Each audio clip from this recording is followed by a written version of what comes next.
Big up, big up, big up, big up, everybody. Welcome back again for another weekly edition of Talk Back Tuesday. Talk Back Tuesday is the show. It's the show where you get to come on and have your say. We do it every single week, and I know there's been some issues with folks trying to do live call-in shows or letting people on the stream, but we're not going to let other people slow us down. We're not going to let ridiculous folks who want to abuse the system. We're not going to let them stop what we do. So we're going to keep doing it, letting you come on, have your say, and tell me what you agree with. Tell me what you disagree with. Tell me what you think about the news of the day. Anything and everything football related is open for discussion. So all you have to do is when we get into it, there is a link in the chat. So if you look at the chat, there's a pinned message. I believe it pins it towards the bottom.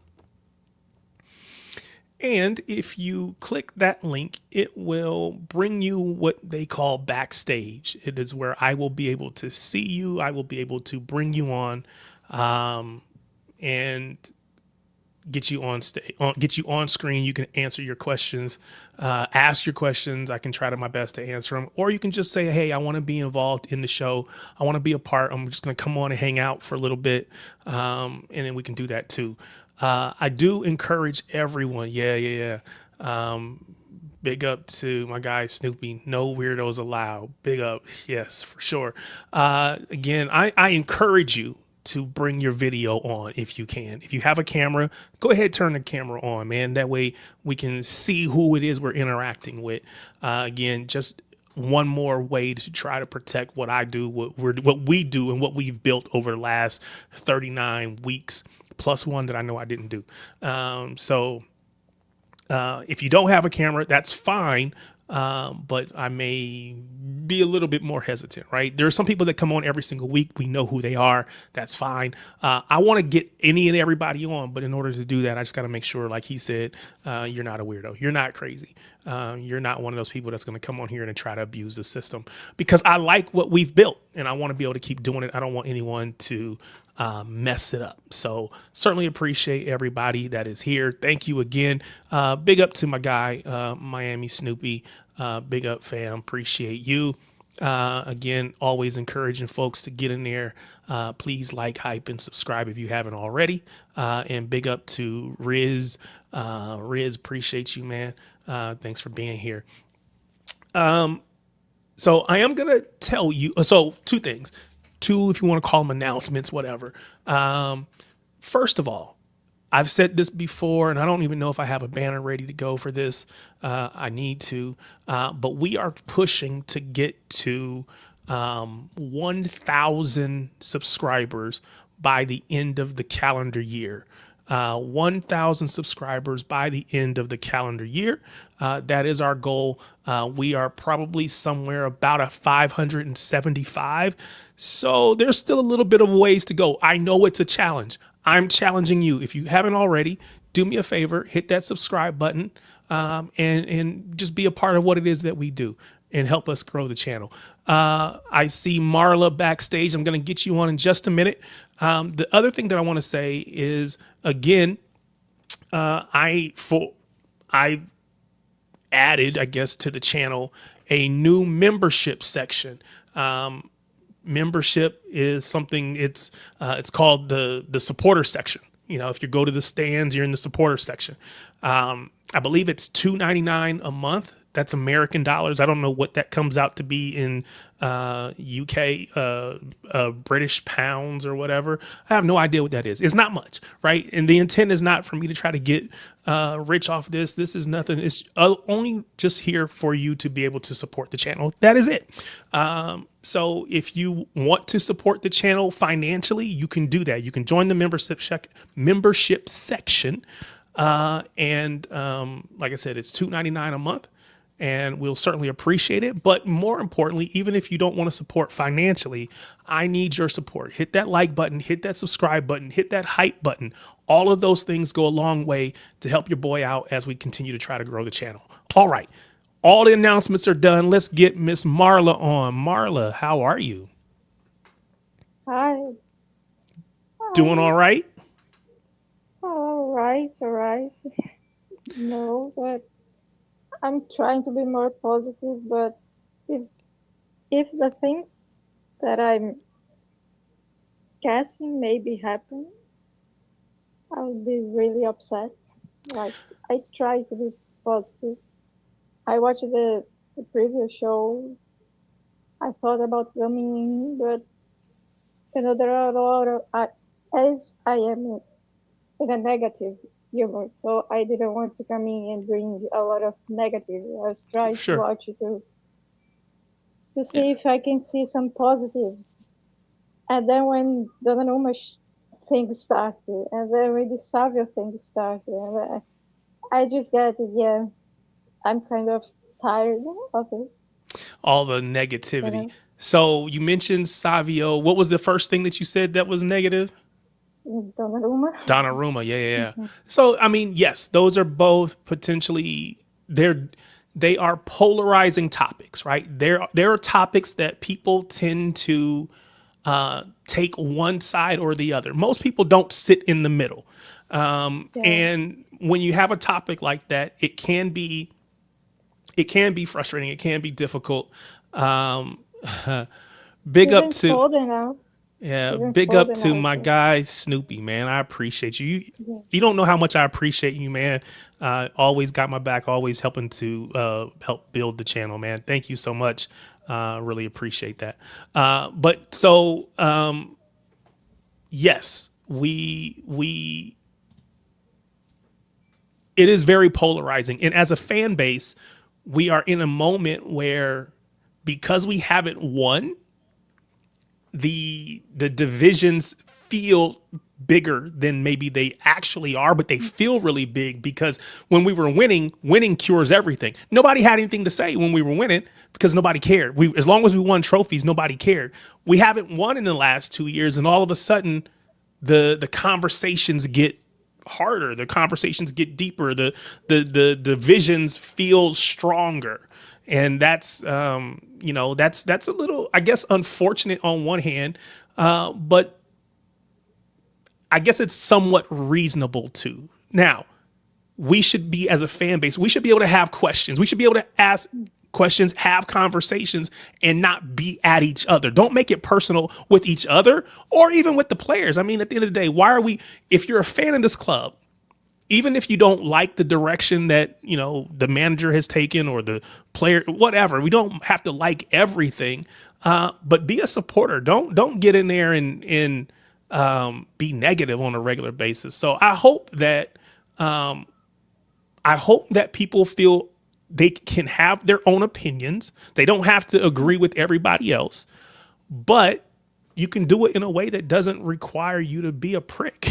I don't know how to Mm, say it, right? You don't have to be yeah. you don't have to be, whatever. You can be cool and still disagree, because I don't agree with everything, right? I'm sure you have your own opinions.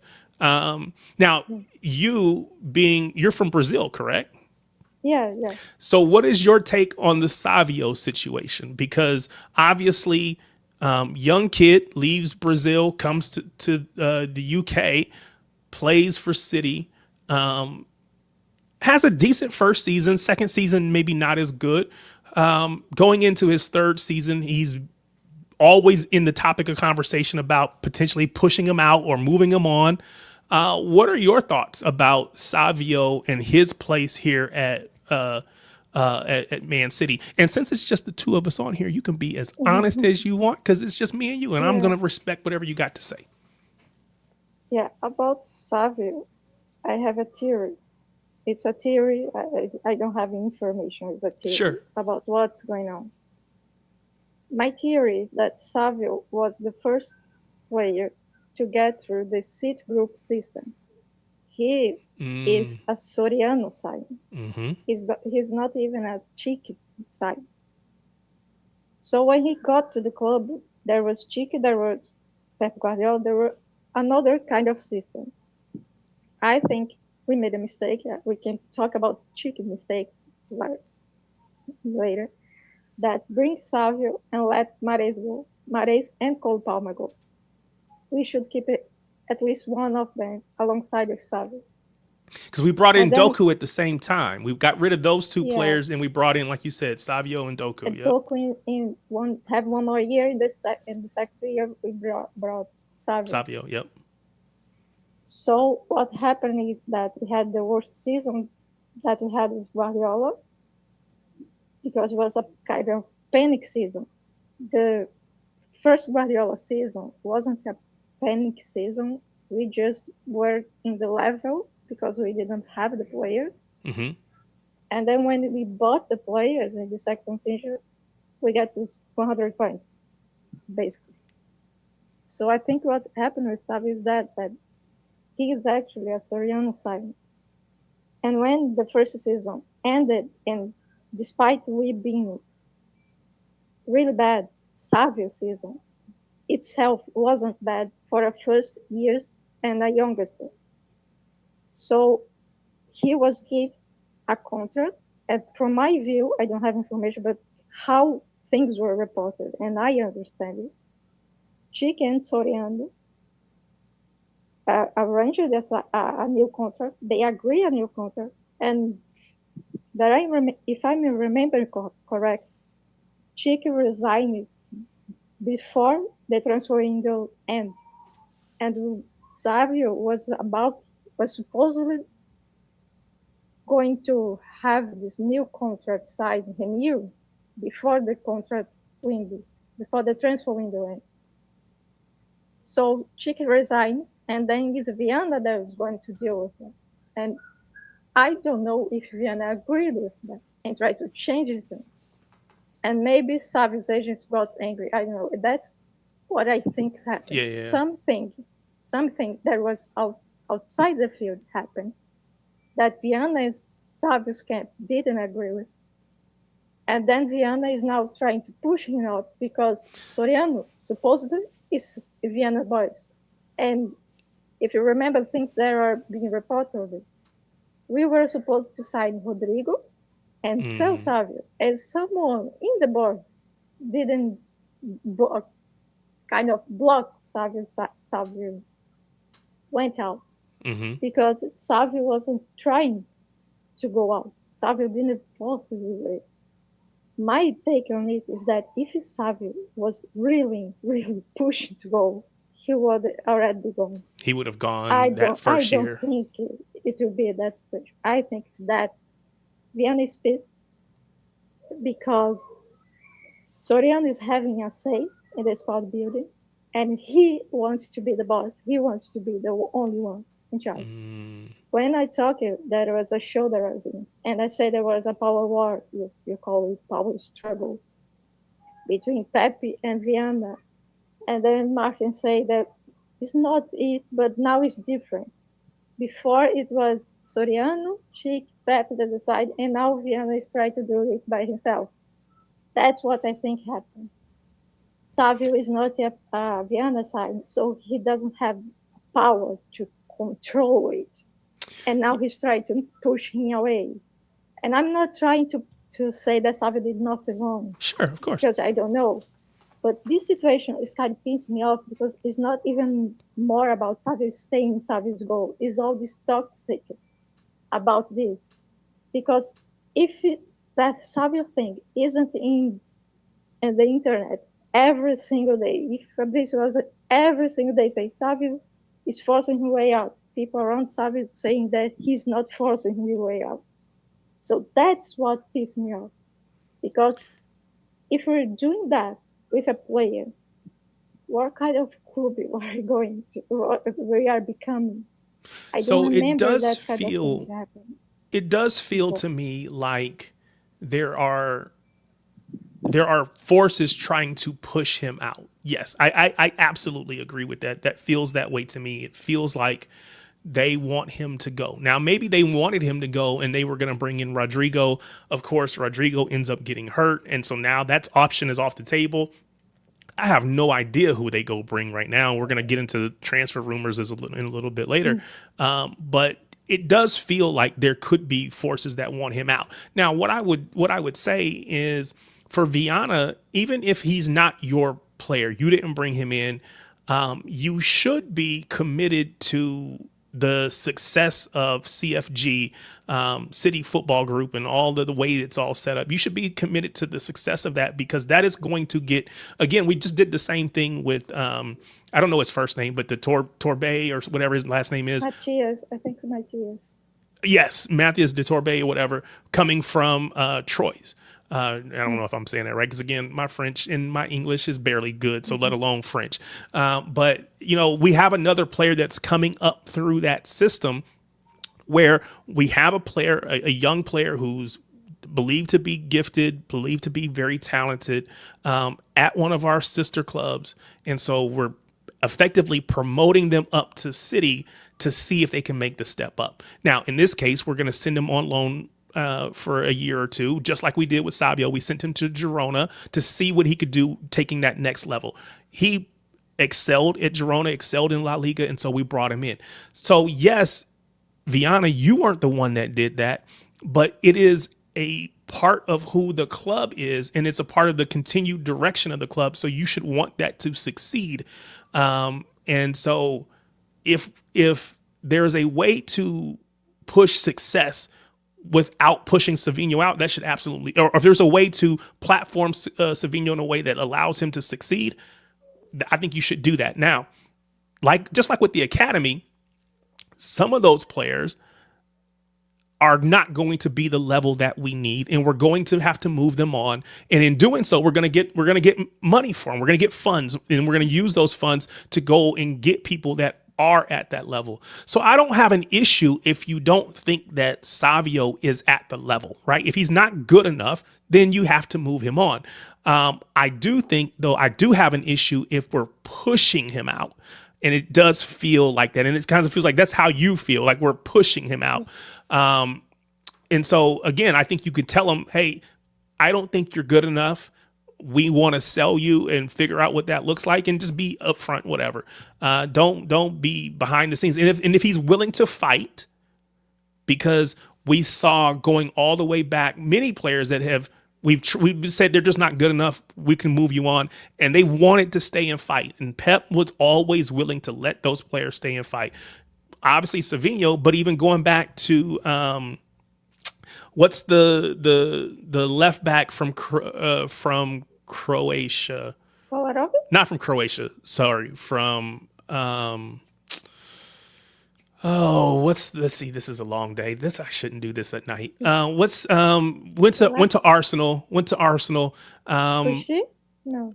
From Zinchenko. Thank you. Zinchenko. Zinchenko, we were ready to get rid of Zinchenko. He wasn't good enough.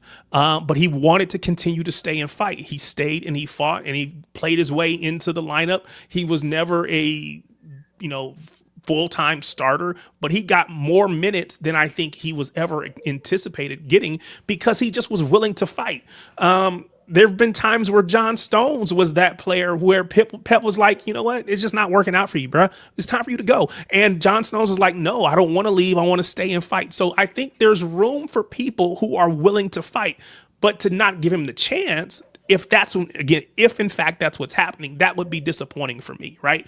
I want to see, and we're going to get into, we'll talk about it in a minute, but if I am prepared to let him stay. Now, I am not a Savinho could do no wrong. I am not a person that thinks that he's even been great last season, but I think that what we're talking about bringing in, and we'll get to it, I think he's better. I think his upside is way better. He's still very, very young.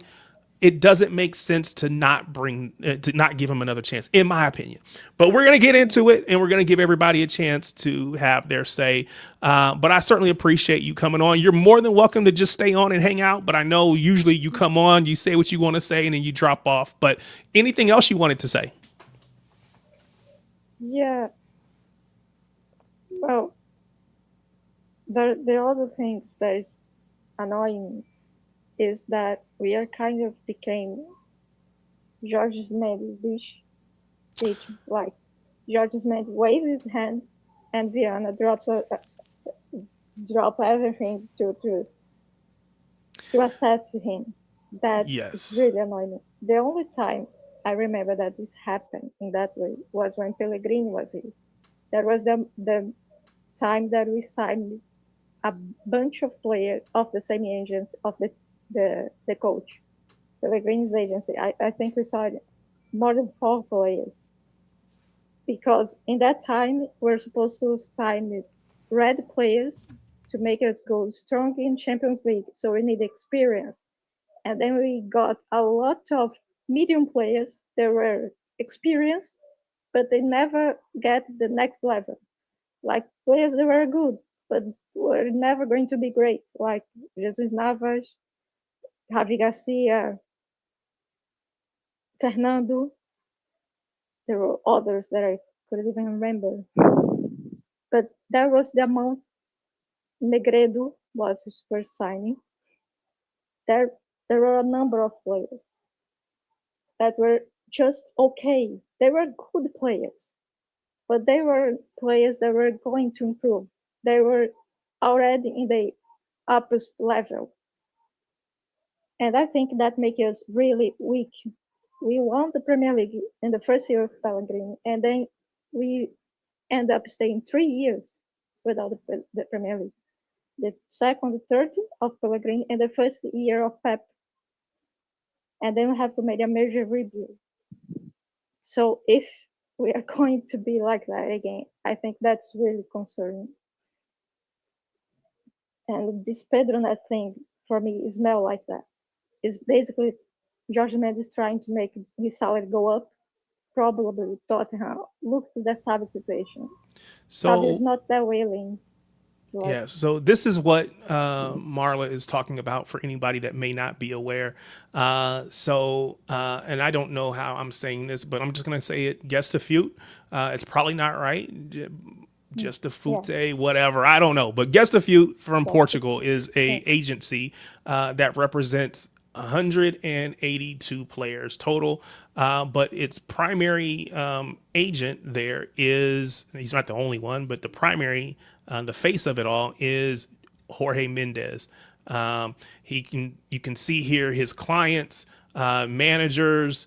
You will see people like Enzo Maresca, Jose Mourinho, Unai Emery, so on and so forth. So these are his managers, the people that he represents that are managers. And then above here is players. And so what you will find is that there is a very strong correlation between the players on this list and the managers on this list. And typically, or a lot of times, they are at the same clubs. So for instance, we saw Enzo Maresca as one of the managers that he was represented by.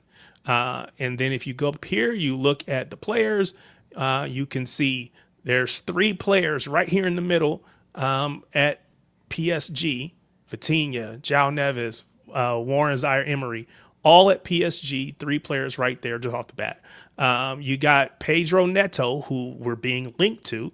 Again, remember, he is a Chelsea player where Enzo Maresca came from. Both Enzo Maresca and Pedro Neto are represented by Jorge Mendes. So again, it is, to your point, Marla, it is this case where a agent will develop relationships with a club, and it will feel like there is a funnel that is funneling these players, these managers, whatever, to this club.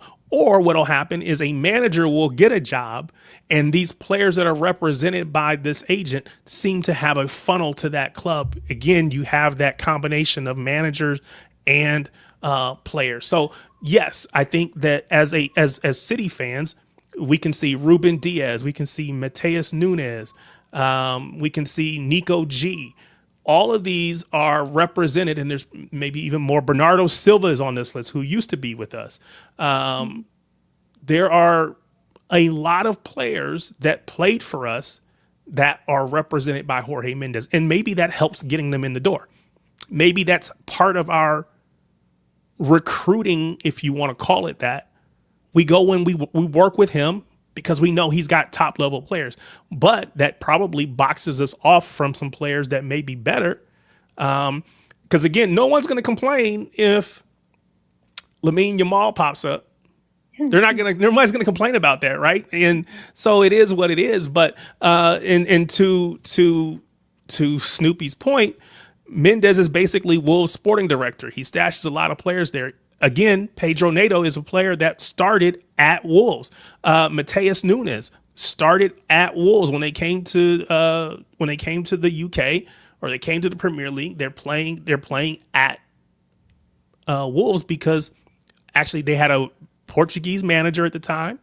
They had all these Portuguese players coming in, which is fine. But he's, I don't want to say strong arming, but he has the ability to say, well, if you want Enzo Maresca, well, then maybe you have to take some of these other players as well. So it is a little difficult when you see consistently we've been linked with the same players from the same agency, so on and so forth. So I scrolled through a couple. That's the first page of players. Get onto the second page. Scroll up here. Again, you got Arsenal players, you got Barcelona players. Again, another player from Wolves, another player from Wolves. So again, I don't think it's any secret. It should not be a secret that Jorge Mendes and Man City are in some ways tied at the hip. And that is for better or for worse. Those are the vows that I said when me and my wife got married, for better or for worse. I've had a lot of better. She's probably had a lot of worse, but we make it work. She's stuck with me. And we as a club are probably stuck with Jorge Mendes. So I don't know what we do about that. My concern is not even that, is that the feeling that we are being used to maybe he get a better contract for the players in another club. It's not even like that. Yeah.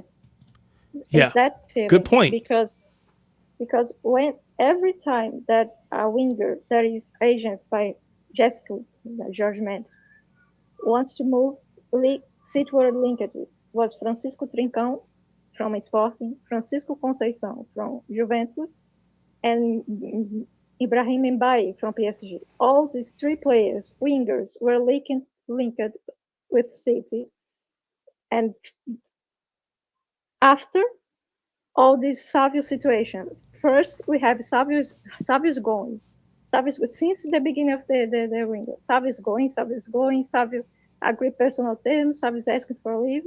And then the other week, City are trying to bring me by maybe Francisco Conceição, maybe Francisco Trincão, now it's Pedro Neto. That's what the problem for me.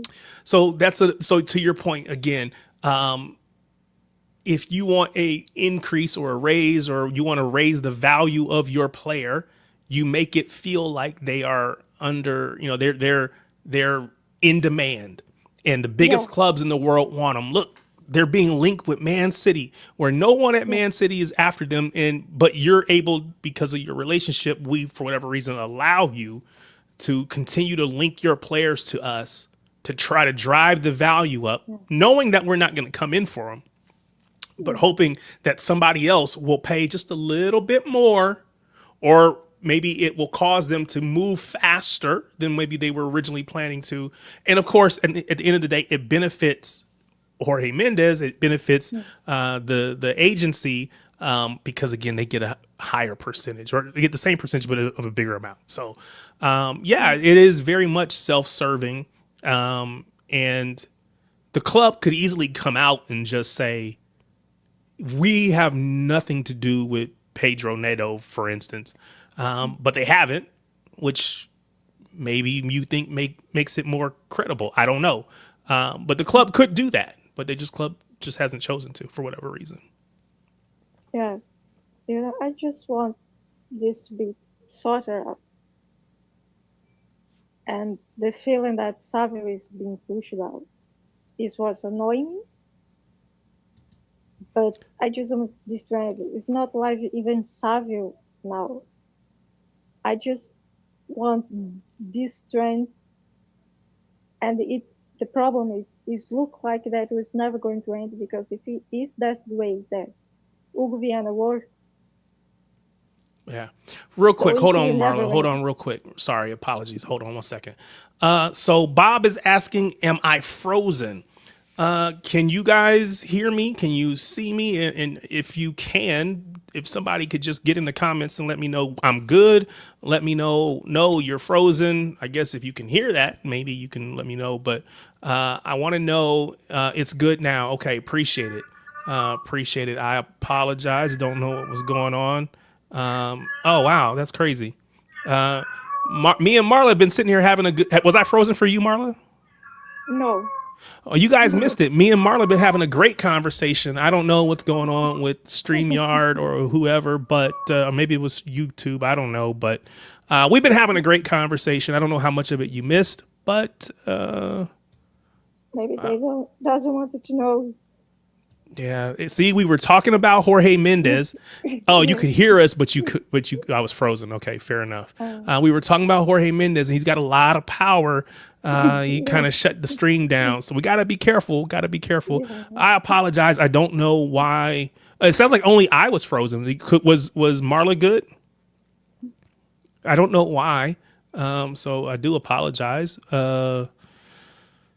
But we will keep moving. All right. So you are more than welcome to stay on as long as you want. If you want to drop, that's fine too. But I want to shift gears given Jorge Mendes 35 minutes. The whole stream. So both of us. So it's got to be something with StreamYard then. I'm glad it wasn't just me because I switched my internet provider to try to make sure I was as reliable as possible for this. I'm trying to make sure I am hardwired as opposed to using using Wi-Fi, trying to make sure everything is good from a technical perspective. Beyond being a City fan, I am a techie. I work in computers and all that kind of stuff. So if the tech doesn't work, that really bothers me. That ticks me off because that's what I do. So anyway, Phil Foden. Let's talk about Phil Foden. Phil Foden has been out front and center for the club on this preseason tour that they are on currently, preseason tour of Asia. We know he was the captain for that first match against Inter. I watched a press conference earlier this morning for me, and he was out there doing the press conference. He was front and center, and I think that's great. I saw a quote where he was asked, could he be within Man City's leadership group? Matthew Hoyle asked, can anyone jump on Tarek? Absolutely. It is the same way that we always do it. There is a link in the chat. All you have to do is click the link and it will bring you on. And we'll get you behind the scenes and get you on. You're one of those people who come on pretty regularly, so you know I'm comfortable bringing you on after everything that's happened. Anyway, so yes. So he was asked the question, could he be within the Man City leadership group? And his answer was, I think I have to be. I've been at the club for so long. I'm one of the last remaining players that have been here for a long time. So I have to be one of the leaders, one of the captains this season for sure. I'm looking forward to that new responsibility and trying to take leadership. Let me get Matthew on. Big up, Matthew. How you doing, sir? Good, thank you. How are you? I'm doing all right. So I'm talking about Foden, Phil Foden. Again, he's been front and center. Big up, Kings. Appreciate you being here. Yes. But we're talking about Phil Foden, front and center for the club so far on this tour. He's been in all the pictures that they've released of the new kits. He was the captain in the Inter match. All of those things. And big up to you, Kings, man. Appreciate you subscribing to the channel. Certainly appreciate it, man. Thank you so much for helping me push it. So I think he is trying to step up, but I want to ask the question. So I want to go back and I want to read it one more time. He was asked if he could be within the Man City leadership group. He said, "I think I have to be." And then a little bit later, he says, I've been at the club for so long. I'm one of the last remaining players that has been here for a long time. So I have to be one of the leaders, one of the captains for this season, for sure. I got a question for everybody, whether you're on the panel or if you are in the chat. Big up to Darsh. Appreciate you, sir. I want to know from everybody in the chat or on the panel, is Foden in your leadership group, let's say of 3 to 4 players for this upcoming season? And does tenure, just being at the club for a long time, does that automatically qualify you for leadership?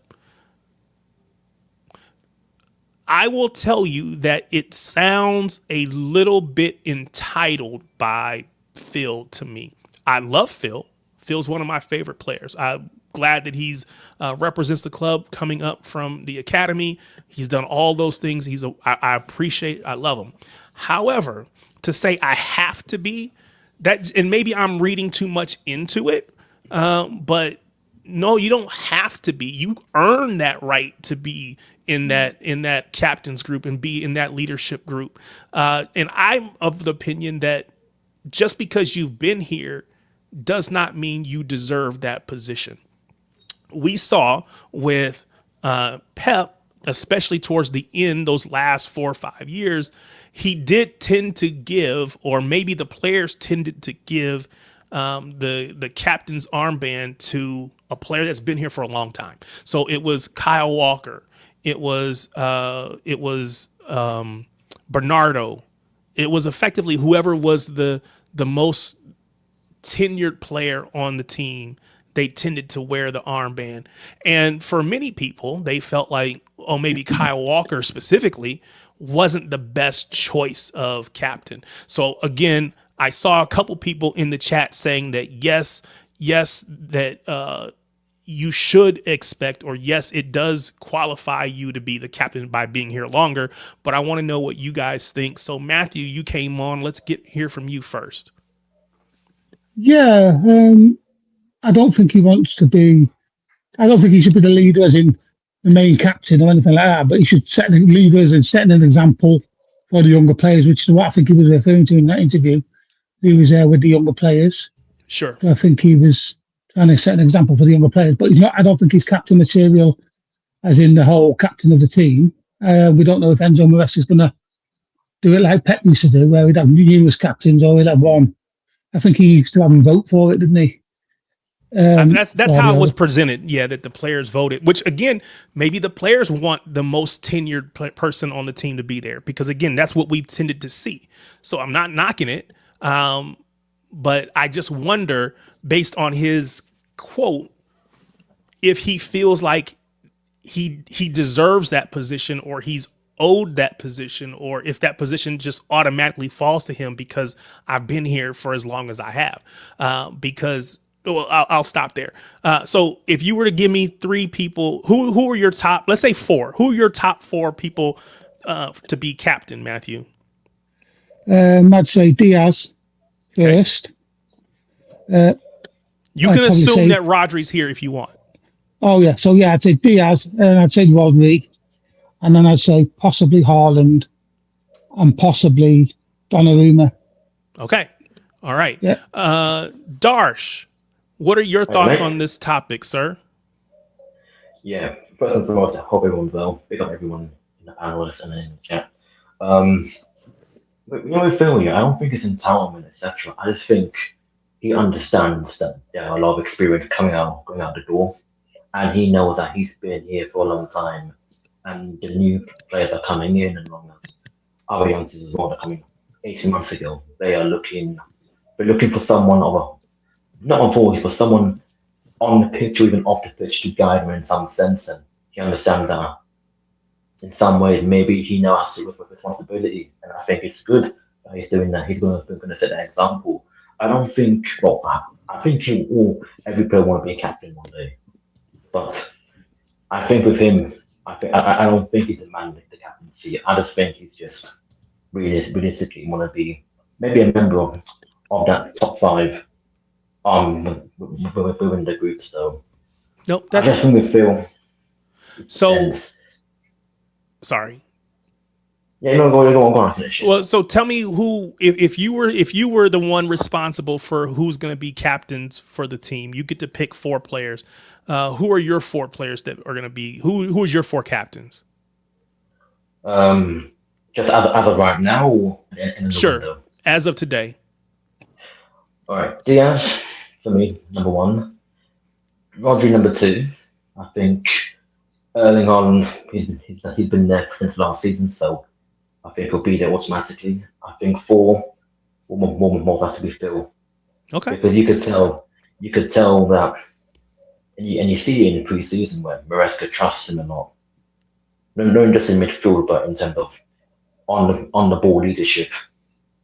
And I feel like Phil is going to have to embrace it now. Obviously, Donnarumma will be my 5th one if you added the top 5 because of his experience, etc. But or even Gavardio, it depends on who you want for number 5. But to my number 5, just top 4. But for you, So, yeah. you would have Phil before either Gavardiol or Donnarumma or even say a Mark Gahey who is new but was a former captain at Crystal Palace. I think I would have that. Okay. Because I think with Phil, the more responsibility you give him, not in terms of on the ball, because last season he was burnt out and he saw in the number 8 role in the first half of the season of him being burnt out. But in terms of the leadership wise of it on the field, I think he's demonstrated that in some parts of it. And I think with Mark Gay, who, yes, you're right, he was a captain of Crystal Palace, but going from Crystal Palace to City is a different kettle of fish. It's a step up. Yes. Yeah. So I'm not going to rule out, what do you call it, a Gavardio, a Gay, etc., because they can become hard to captain group in the future. It's just, I think with Phil, he understands the atmosphere on the place a lot more, what is to be expected, etc. So I think there's a little bit more trust with Phil. Obviously, you can have a different opinion. That's fine. Sure. I think it's comfortability at the moment with Phil, and it's proven otherwise. Yeah, no doubt. Marla, what about you? It's curious because I would not even think about Foden as a captain. But now that you say that he said that in the interview, I kind of got happy because now he's stepping up and saying, I want that role. If you had made that question before that, I would not even think in Foden as one of the captains. But now that he's stepped up, now I think he earned, like you say, he earned that. Okay. I think that it's curious because in the beginning with Pep, we have this voting system, and the players choose the ones that were already captain, like Company, Bernardinho. But after that, it became kind of a popularity contest. Players would kind of make campaign to get votes, and then instead of we get a leader, we kind of get a popular player. So that have the players like to be the captain, but doesn't necessarily have the leadership that Company, Fernandinho, and Gundogan have. Like Walker. Walker was respected, but I don't think that he had that captain. He was, yeah. I think a lot of people agree with you. They would not have considered Kyle Walker as the captain or captain material. Not when you had some of those other players in the lineup, because we still had a Diaz, we still had a Rodri, we still had some other folks that I think people feel like are more natural leaders. Yeah. So now that Foden stepped up in the last season of Pep, he chose the captain because he realized that he needed someone like that. Now that few are willing to take that, I think he needed to be. If he are willing, we need to give him a chance, at least see if he can feel that. And honestly, if you are going, a lot of players that have experience go, so we kind of need him to do that. So you're right. In my top 4, it would be, I don't know if I put Rodri that because I think he's almost probably gone, but Yeah, it'll be Ruben Diaz, Haaland, now Foden, and Guerreiro. That Okay. would be my top 4. Okay. Bob says that comment reeks of preparing him for the captainship group to replace Bernie. Snoopy says, I'm glad he's actually embracing it. Of course, Jeremy Doku, the GOAT, says that Foden is washed, so it doesn't really matter. Bob says, nah, needs to build himself more. And I can't lie. Donna or Kovacic could be more useful because of their experience. Snoopy says he didn't take it as him trying to think that it was owed to him. Snoopy took it similar to you, Marla, in a way where it says him actually, I have to step up. I know it's my time. I've been here the longest. I have to step up. So I appreciate that. King said he won us the league. So, so be it. Jeremy Doku said, again, Foden hype. Bob says, feel like the captain should be a player you fully trust and have no question marks about. So he mentions Haaland as an example. Don't currently feel the same with Foden. Kings, I think Foden deserves it. Rodri is gone, which we probably all agree with. Ruben might leave next season. Phil would be the only one who's been at the club the longest and offered more apart from Haaland. And then there's just the question about if the players are still voting or letting the manager pick. Don't know. Of course, Pep decided that he was going to pick after Walker, but we don't know what Maresca is going to do. Maybe if I reach out to some Chelsea people to see how were their captains selected. I don't know the answer to that. Big up, Governor. Glad to have you, sir. I think Haaland's 7-year contract, isn't he now? So I think 7 years left on his, so he's going to be the longest. So yeah, Haaland's going to be here forever. He is going to be he is the focal point, the face of the club at the moment. Yeah. I think he will be a part of that group forever, even if he's not the first or the top person in that list. He may not ever be the primary captain. Maybe he's the vice captain or whatever else. I don't know. But he will be in that conversation. Big up to Danny. I don't know if I've had you on before. Danny, glad to have you, man. How you doing? How you doing, pal? Yeah, I'm all right. Thanks for having me on. Appreciate Big it. up, Appreciate Danny. it. How you doing, Governor? You all right? Yeah, but Tarek, thanks for having us on, mate. Yeah, no problem. Anytime. You're always welcome. So we're having a conversation about Phil. And I think if you paid attention, you noticed that Phil has been the face of the club right now. Again, a lot of players are missing because they're on holiday after the World Cup. Phil has been the one out front and center of all the players. He's been in all the marketing material, the pictures with the new kits. He's been out there doing the press conferences. It seems to be positioning him for a part of that leadership group, a part of that captaincy group. I gave the quote that he gave, that he's basically said, I think I have to be a part of that leadership group. He's been here so long, so on and so forth. Let me get you two really quickly. If you had to pick 4 people for your captains for next season, if you got to choose, Danny, who would you choose? See, I'd have Foden in there. Haaland, I'd probably make him captain overall, to be honest with you. Haaland? Yeah. Okay. Diaz, for years I wanted Diaz to be captain, but last year I kind of changed my mind on that. I think on some of the occasions he's been in that captain's role or that leadership role, he's not fully lived up to it. Like because how loud he is and his presence, that's originally why I wanted him, but I've kind of stayed away a little bit from that. But I'd have him in the captaincy group for sure. And then for the 4th, that's a tricky one. Are we saying Roger's going or staying? I gave people the opportunity to say, I think Roger's going to stay, or assuming Rodri stays, he's in my list, so on and so forth. Governor, what about you? Yeah, I'm similar to Danny. Obviously, Marla was spot on. I mean, Foden is in the leadership group. I don't think he should be captain. I'm with Danny. Haaland, I think, should get it. He should be in the leadership group, Foden, though, and maybe if Diaz does stay and Donnarumma, but I don't like keepers as captains. So, but he'd be in the Really? leadership group as Really? well. Okay. That's interesting because I've seen a couple teams that have had. I go back to, for instance, the Tottenham when Hugo Lloris was there. Lloris was their captain.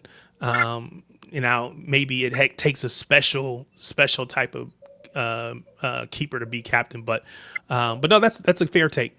I think, Tariq, I think you've got to be in there, mate. You've got to be in the middle, in the pitch. You've got to be on the pitch, directing. Do you know what I mean? I don't think the keeper can do that. So I would have probably said for many years, I would have said I don't want my striker to be the captain, only because I don't want that. I don't want that pressure on there. I just want them to be at the top of the pitch, just focus on scoring goals. Don't get involved in all that other stuff. Don't go talk to the ref and all. No, just be at the top of the pitch and go get goals. That's what your whole focus is, putting the ball in the back of the net, nothing else. Now, again, I'm not opposed to Haaland because I think Haaland is so important to our club and so important to not just our current, but also our future. Because like you said, he does have a 7-year contract that I'm not opposed to putting him in there. But I never wanted to see Sergio Aguero wearing the captain's armband, right? And again, we had other players, so we had a Fernandinho there, so it would have never, I would have never done that. But I'm not opposed to Haaland being in there. So I want to go back to who said this. Bob says, feel like the captain should be a player you fully trust and have no question marks about. Haaland don't feel the same, i.e. Haaland, don't feel the same with Foden. Now, I don't want to talk about the Foden. Well, I guess I do to a certain extent. If I were picking the captains, right, and let's assume for the purposes of this, Rodri was staying. Rodri would be my number one choice because there are no questions about Rodri. There's a little bit of question about, well, the only question about Rodri going into the new season, let's assume he stayed, would be, well, why did you put us through all that? Why did we have to go through all that to get you to resign, right? But on the pitch, there would be no question about Rodri. Wouldn't he have to say? Go ahead. Sorry, wouldn't he have to sign a new contract for me? Yes. I agree. He's going to be there for a year, and then be a captain for a year, and then go. But we saw that with Bernardo. Bernardo had 1 year. We kind of knew he was leaving, especially once we got into the season. Everybody knew Bernardo's out. But Pep, actually, to Marlon's point, Pep decided that, hey, we gotta pick. I need to put Bernardo in. I'm not going to let you choose. I'm going to decide who it's going to be. Kings pointed out that Bayern have Neuer as their captain. Yep. The thing with that, Tariq, is if Rodri wants to go now, right, and Real Madrid don't pay up, now we know he's going to go. Yeah, free. We know he's going to go. But if he wants to go right now, and Madrid don't pay up, now to give him the captaincy might be a good thing because he might have sour grapes not going right away. So if you give him the captaincy, maybe it gives him authority. Gives him self-worth, if you know what I mean. This is my thing, Governor, with the Rodri thing. Like, if he was to stay for the next year, he would be the guy that I would say let him be captain. But my only concern with him staying is if he wants Madrid so bad, is he switched off? Is he one of them now that's just got his eye on Madrid? And like last season, he faded away just into the background because he was his eye on the World Cup. Would that be the same next season if he stays? So this is where it's the fine line with Rodri. Yeah. That's why if you don't get the captaincy, that could happen again. Big up, Crunk. Crunk says that Maresca should let the players pick this season. I'm not opposed to that, but the players picked before, and to Marla's point, it became less about what we need on the pitch and more about, or at least it felt like more about whether it be popularity or who's been here the longest and all those things, which is why I was brought up Phil's point, because he said, look, I've been here longer than most everybody else. I'm one of the last remaining players that have been here for a long time, so I have to be one of the leaders. And I'm putting that emphasis on have to be, right? That's the emphasis added by me, not necessarily by him. But so I'm one of the people that I don't believe just because you've been here a long time makes you captain. Now, I would pick Rodri, assuming he was going to stay. I would like to pick Ruben Diaz as my second choice. Now, the issue is, going back to the quote from Bob, is I don't know that Ruben Diaz is a undisputed starter. But do you have to be? We've seen, Fernandinho was our captain even when he wasn't starting every match. And then at some point we needed him in as a center back, so he started playing center back for us. But he was always going to be our captain because he was kind of the spirit of the club at that point. So maybe it makes sense to make Ruben Diaz captain, even if he's not an undisputed starter at that center back position. I think he's going to start enough matches that he can still be that leader. And then, of course, I would put Haaland in that group. He'd be the leader in the dressing room, wouldn't he? Yeah. Ruben Diaz, and I think he always will be. So he will. Yeah, I think Ruben Diaz will be he actually probably should have been captain already. I know we had, he probably should have been captain after Gundo left. He should have been captain after Gundo left instead of Kyle Walker. Yeah. For a few years. If you look at the two players, Haaland and Foden, Haaland's very vocal, Foden's quiet. And Diaz, it seems Diaz and Haaland are the vocal players on the team. Diaz would cry from joy if you made him captain. He probably would. You know what I mean? See, the thing is, though, as well, is what I'd say as well, Governor, which looking at now, I'd have never put Gundogan on as captain, and he wasn't. Look what he did for us, and he was quiet in terms of the pick. So even Bernardo, I don't think Bernardo's outspoken and loud. I want to sell him as a captain, really. I wonder. Gundo had it up there, though, didn't he? Yeah, exactly. Yeah. So that was my take. So yeah, I would have Rodri if he stays. I would have Ruben Diaz. I would have Haaland, and then I could see Phil because I love Phil. I think I want to see him make that step up. Some of you have said the same thing that Crunk is saying. I think Phil Foden saying that means a lot to me. Doesn't seem like him. I respect that he's stepping out of his comfort zone. People talked about him understanding that you got to step up and be a leader. It's a change of his demeanor. It's him saying, I recognize this is my time. I have to step up. You deserve more. You need more. I'm going to give you more. And if that's who he's going to be, I would absolutely love to have Phil in that group. The person that I don't know that he has earned it yet, but Gahey being a captain at Crystal Palace coming in. Going to mention that. I appreciate the fact that he's already been a leader. And so even if he's not given the armband, I think he's still going to lead because that's just what leaders do. And so I respect that. He probably hasn't been here long enough yet, has he? And that's the issue. He just hasn't been here a long enough time. But I would not be surprised if in the future he's added to that list.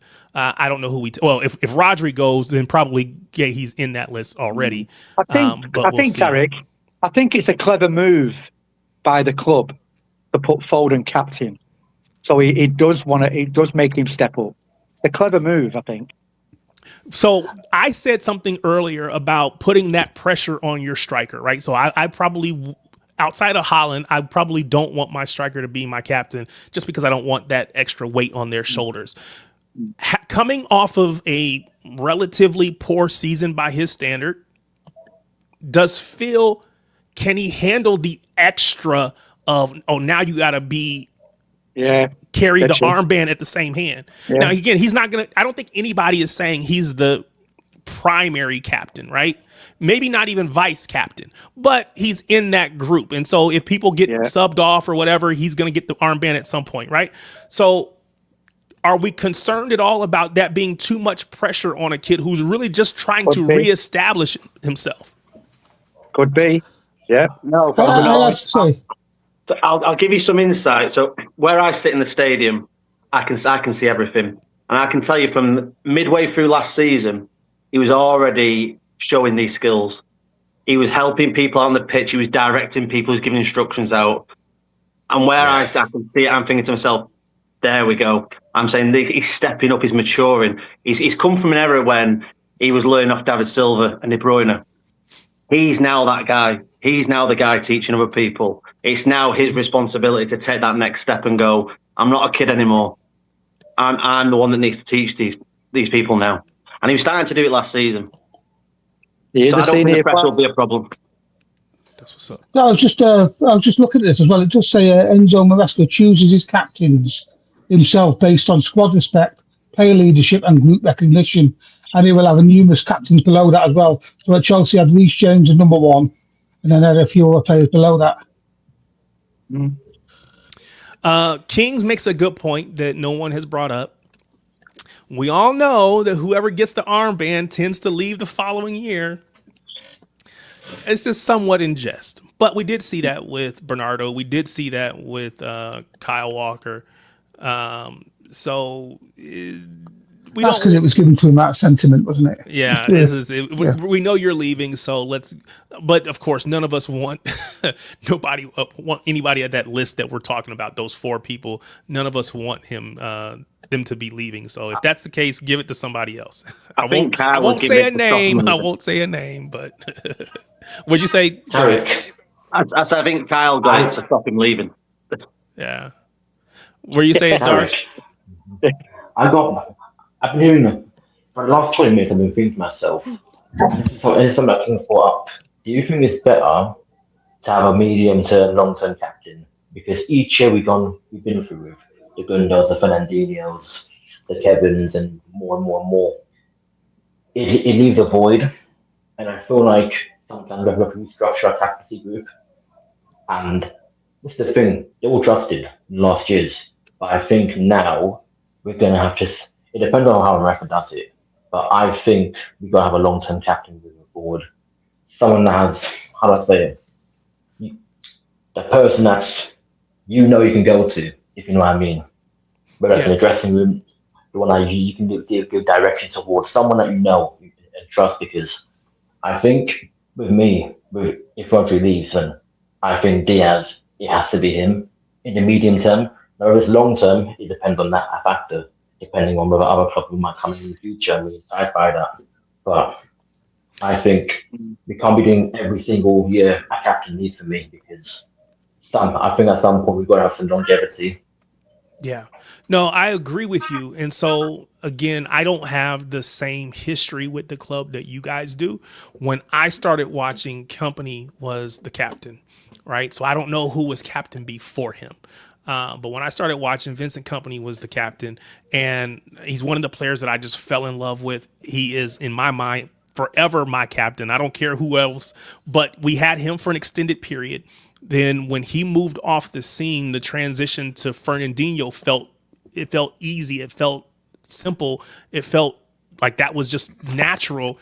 And Fernandinho was captain for a long time. And then once Fernandinho stepped off, that's when it was Gundo for a shorter space of time. Then it was Kyle Walker for a short space of time, Bernardo for a short space of time.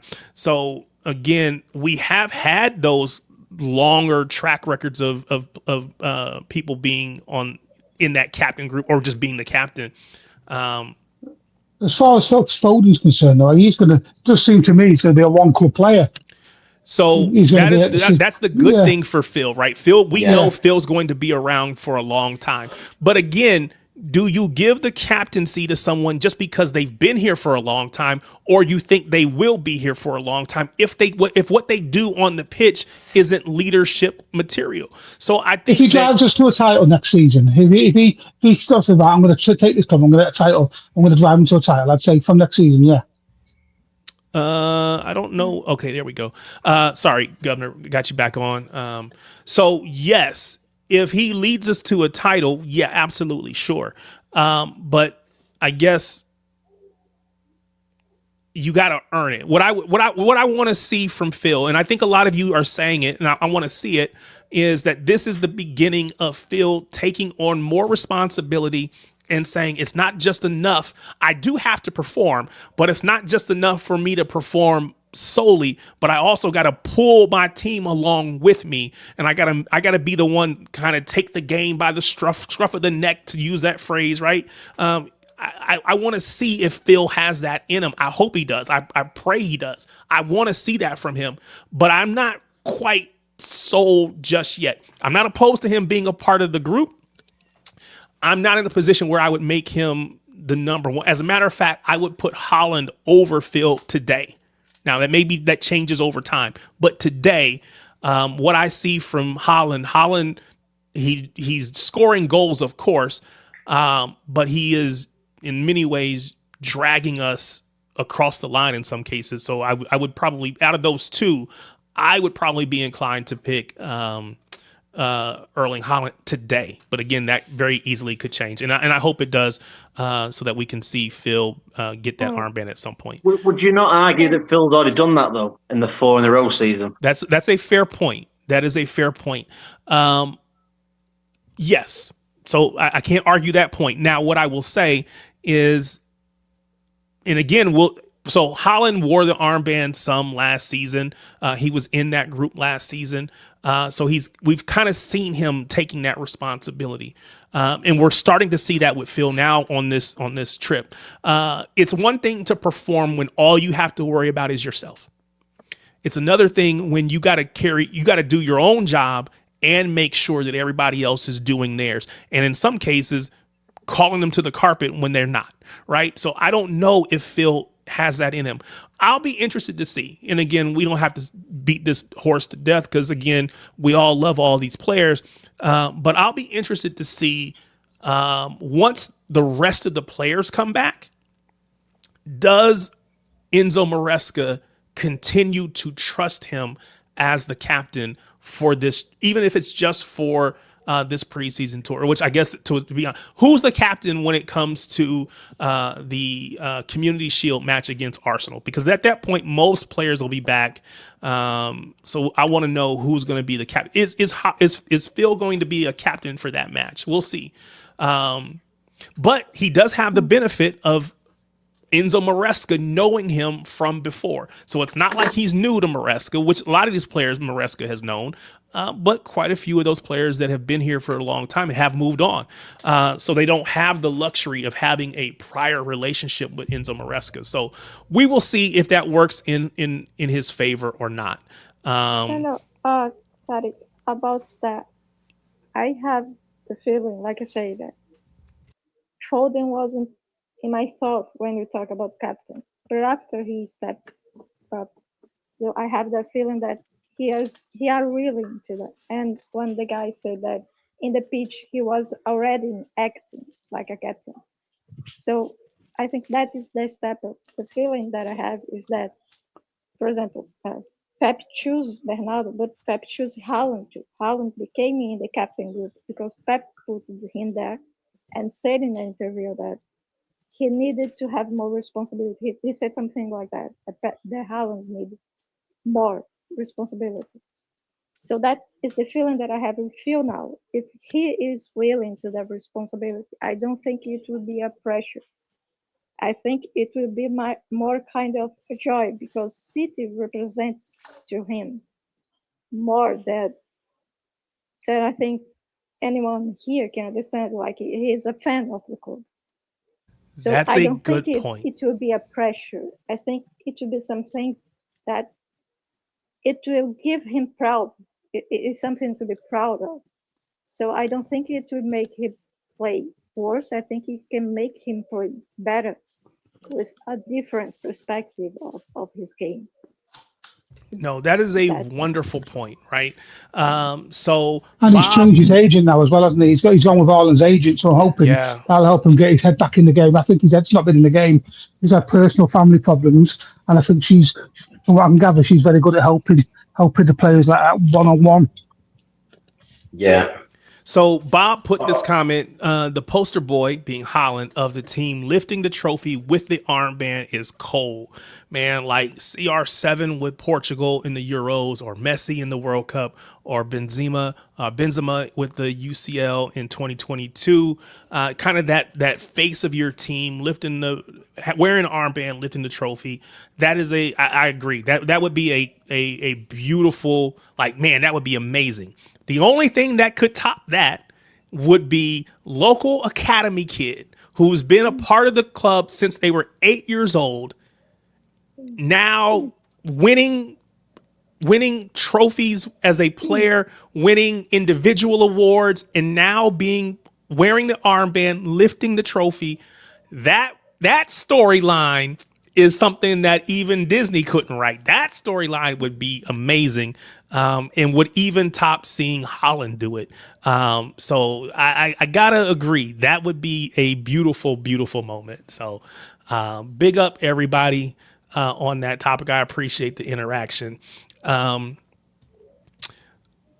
Tarek, if my internet drops out, it drops out. You're Sorry, good. mate. You're good. As you keep coming back, I'll keep bringing you on. It's all good, man. You've been with us from the beginning. I'm always going to bring you on if you want to come on. So, all right. So we played the match last Saturday, or this past Saturday. We played against Inter. I did a show with a gentleman who's from the U.S., who's a Inter fan. We talked about the match a little bit. We went into the match. It was tight. It was 1-1.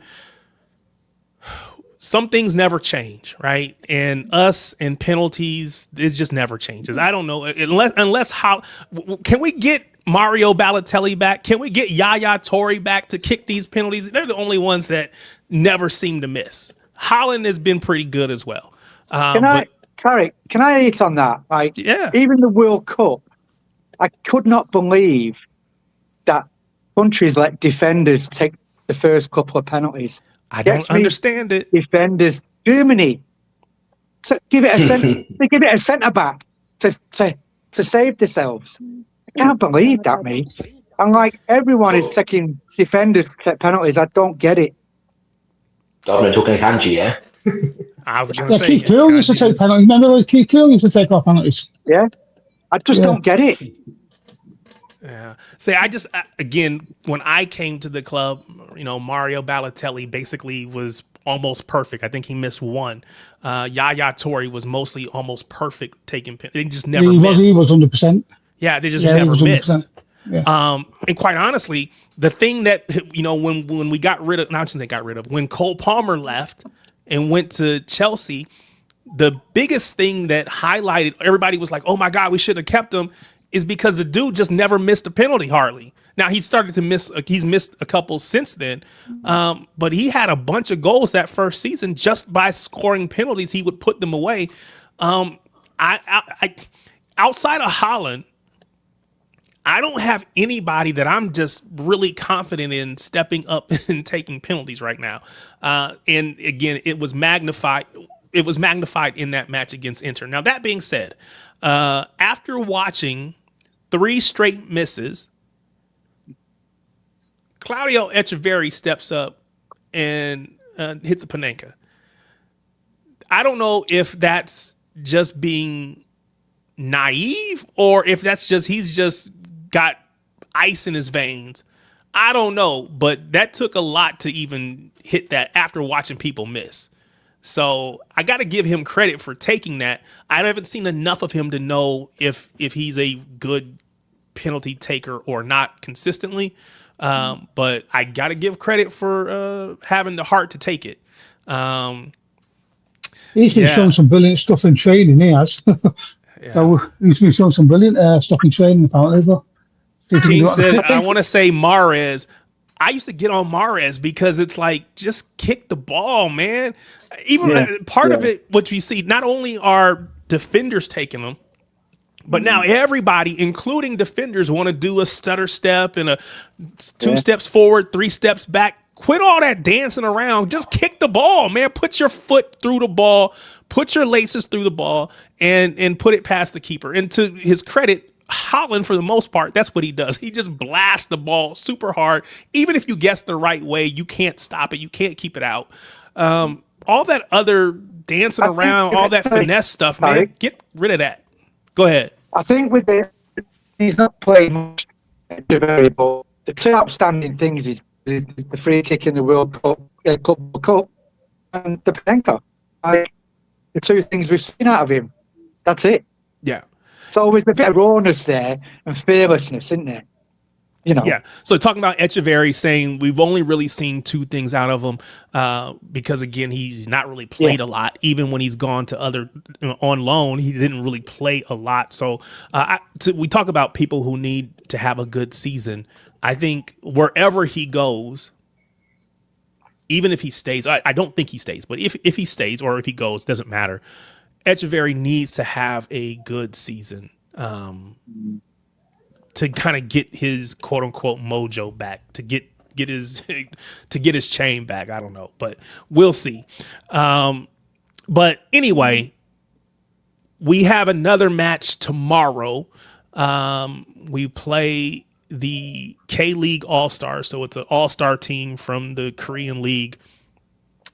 I don't know if anybody new has shown up to the tour recently, so I'm guessing that the lineup will probably be the same as what we saw against Inter. Nunes Diaz, and Marmouche were back, weren't they? Did they show up? Okay. Yeah, they were there. They were there against Inter. Yeah. So if those 3, now I don't know if they'll be ready for tomorrow, but maybe even just coming off the bench. I don't know. Maybe they're just not in match shape yet. But the one player that I think a lot of people were really high on after the match, for a lot of people, they were very high on Ryan McAdoo, right winger, academy kid. And we find out that not only he just got hurt. So I guess my question, he's ruled out with a shoulder injury. Enzo Maresca said in the last game, Ryan McAdoo was quite good. Unfortunately, McAdoo will be out for tomorrow's game because he had a small problem in his shoulder, but nothing important. So I was going to draw a tie between McAdoo and Oscar Bob, because when City came to the U.S. a couple of seasons ago, quite honestly, Oscar Bob was the best player on the pitch in those preseason matches, and that includes Erling Haaland. I'm just going to be honest. He was the best player on the pitch. And then he ended up getting hurt, broke his leg, and it set him back and derailed all of the momentum that he had up to that point. And so now you see another academy kid who feels like, at least in that first match, he's one of the stars of the match. He's kind of going to be on a position to have a breakout appearance, and he gets hurt. Now, hopefully it's not the same. It doesn't have the same level of recovery. He doesn't have to do all the same stuff. It's just a shoulder injury. So, maybe it's not as big a deal, but I am always concerned when I see a kid that is positioned to make that leap and then he gets hurt, because it feels like it just ruins. It's the worst timing of all. Is there any concern about McAdoo in you guys' mind? And what did you think about him in his cameo appearance, his 45-minute appearance in that match against Inter? Composed, brave, I think. I always remember McAdoo in separate from the Nindalas, the Mabahamas, etc. That he saw the first touch, and when he dragged the ball with him, you always follow this 5 yards between it. It sticks to his feet, and we saw that. And with the explosiveness, and I'd say again, the composure, the braveness that he showed in that 35-minute cameo, I believe, it was good. Now with him, it's a 45-minute cameo, and obviously we're all getting excited. But I think with him, you've got to not calm him down, but let him develop the way he wants to develop, if you know what I mean, Tarek. Because we do with a lot of players, and that's fine, but it's just not, how do I say it? Players develop differently. Now, if he got a shoulder injury, we don't know how he's going to react to that. In that sense, but it's serious and always just mild. We don't know, but I think with McAdoo, there's good potential. It's just, well, one, does he want to develop a developmental plan if the club will offer that to him, or is he thinking to himself, going to go on loan or something? It depends on how you see it, but we say about McAdoo, we got, what do you call it, the guy that we got off Leicester, I forgot his name. So I don't know if he'll Jeremy feature. Monga. Yeah, Jeremy Monga. So when you look at him, he's had some minutes at Leicester, and obviously when Rest goes there as well. So it depends whether he will have to go tomorrow or no. Tomorrow as well. It just depends. I think with those academy players, there are some good prospects, but I just think it's about patience. Some might not make it, some will do. It depends on what it is for me. So I'm not going to put all the pressure on them. But that was a bit of a boring answer, to be fair to you. But yeah. In your mind, Darsh, do you Tarek, think I've got to go. I've got to drop, mate. All right. I've got to drop, but I'm just saying, we have to. I agree what he just said. We have to be patient, and I think Maresca's got more time for the younger player than Pep did. So we can't have meltdowns. We've got to be patient. You know, we haven't got a clue what he's going to do. So I'll leave it there with that. So appreciate you, man. Thank you for stopping by. Tarek. Thank you for coming by. See you later, Governor. You mentioned Pep, and I just realized I got my Pep shirt on. My Pep shirt that I bought from the club. So definitely got love for Pep. So is anybody here, do you think that Ryan McAdoo was going to be with the first team this season, or do you imagine he's going out on loan? Yeah, he's got. I think he's got to go out on loan because men's football, the step up from EDS is big in the fight to playing against men. The physical. If you can take a physical challenge and get up and play on, I think, I don't know. It's hard to say, isn't it? Do we put him in a little bit and give him 10 minutes here and there, or do we put him in, send him on loan? I'd send him on loan.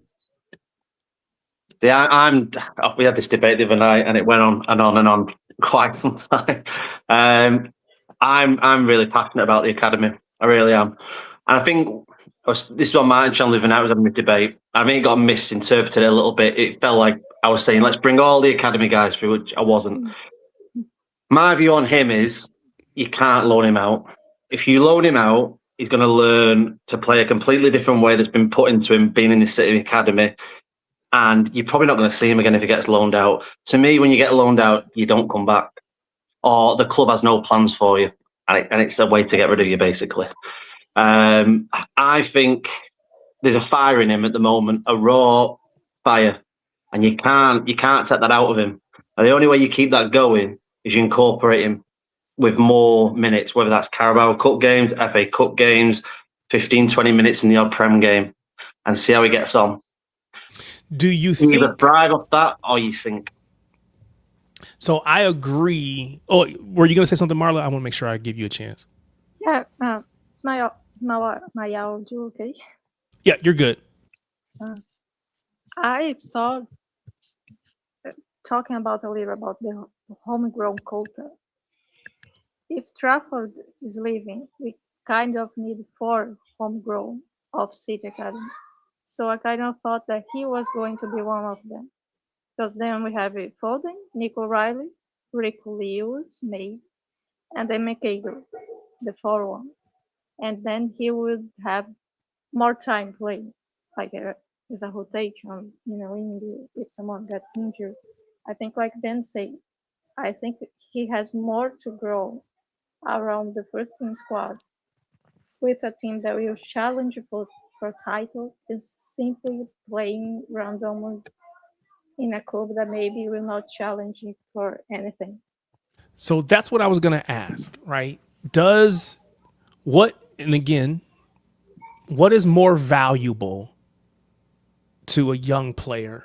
Is it, I just need minutes in my boots, right? Just give me minutes.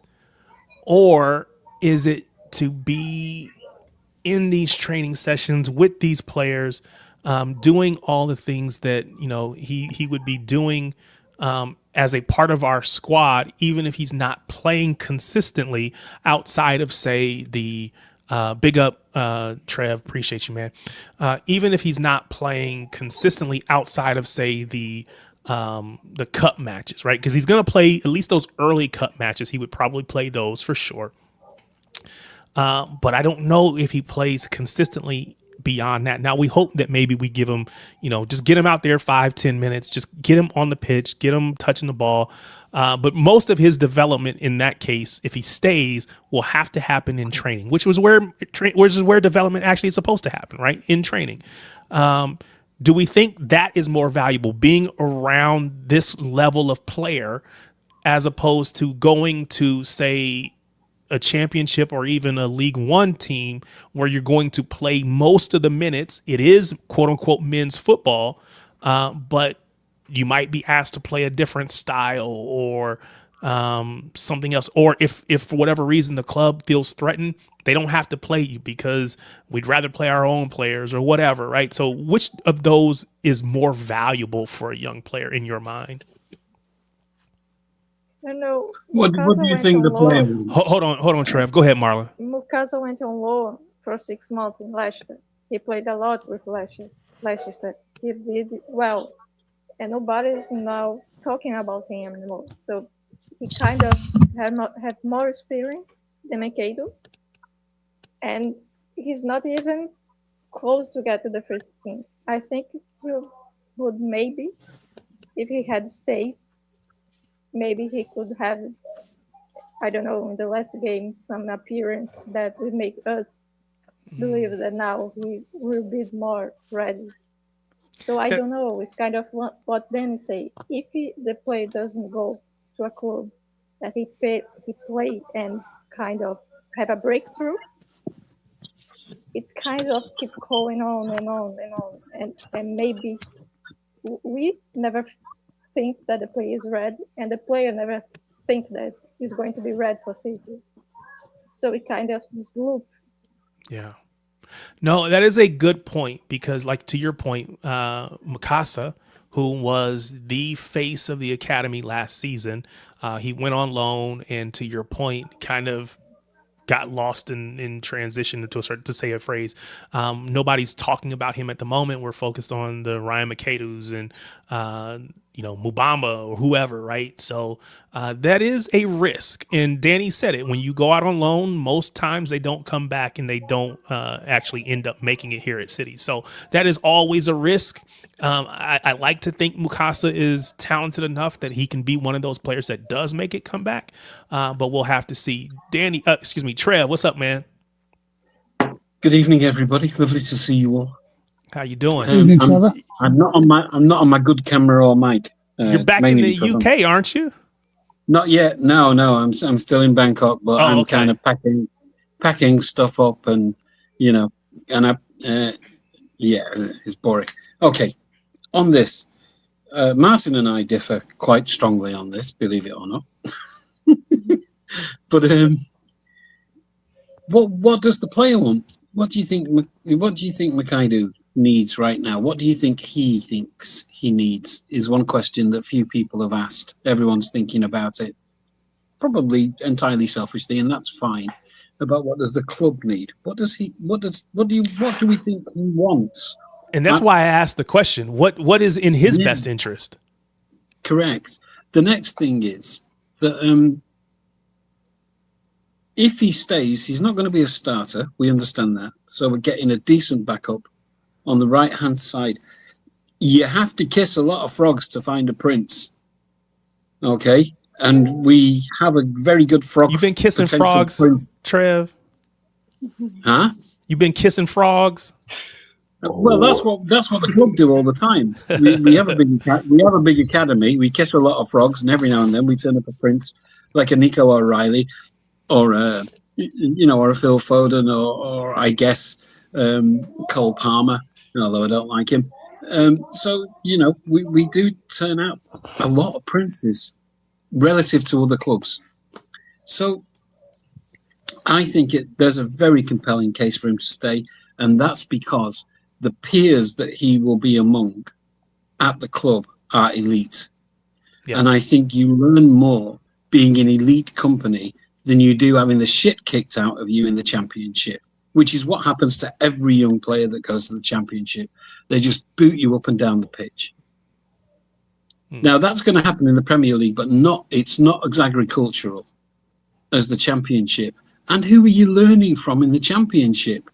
players who weren't good enough, players who ended up in the championship.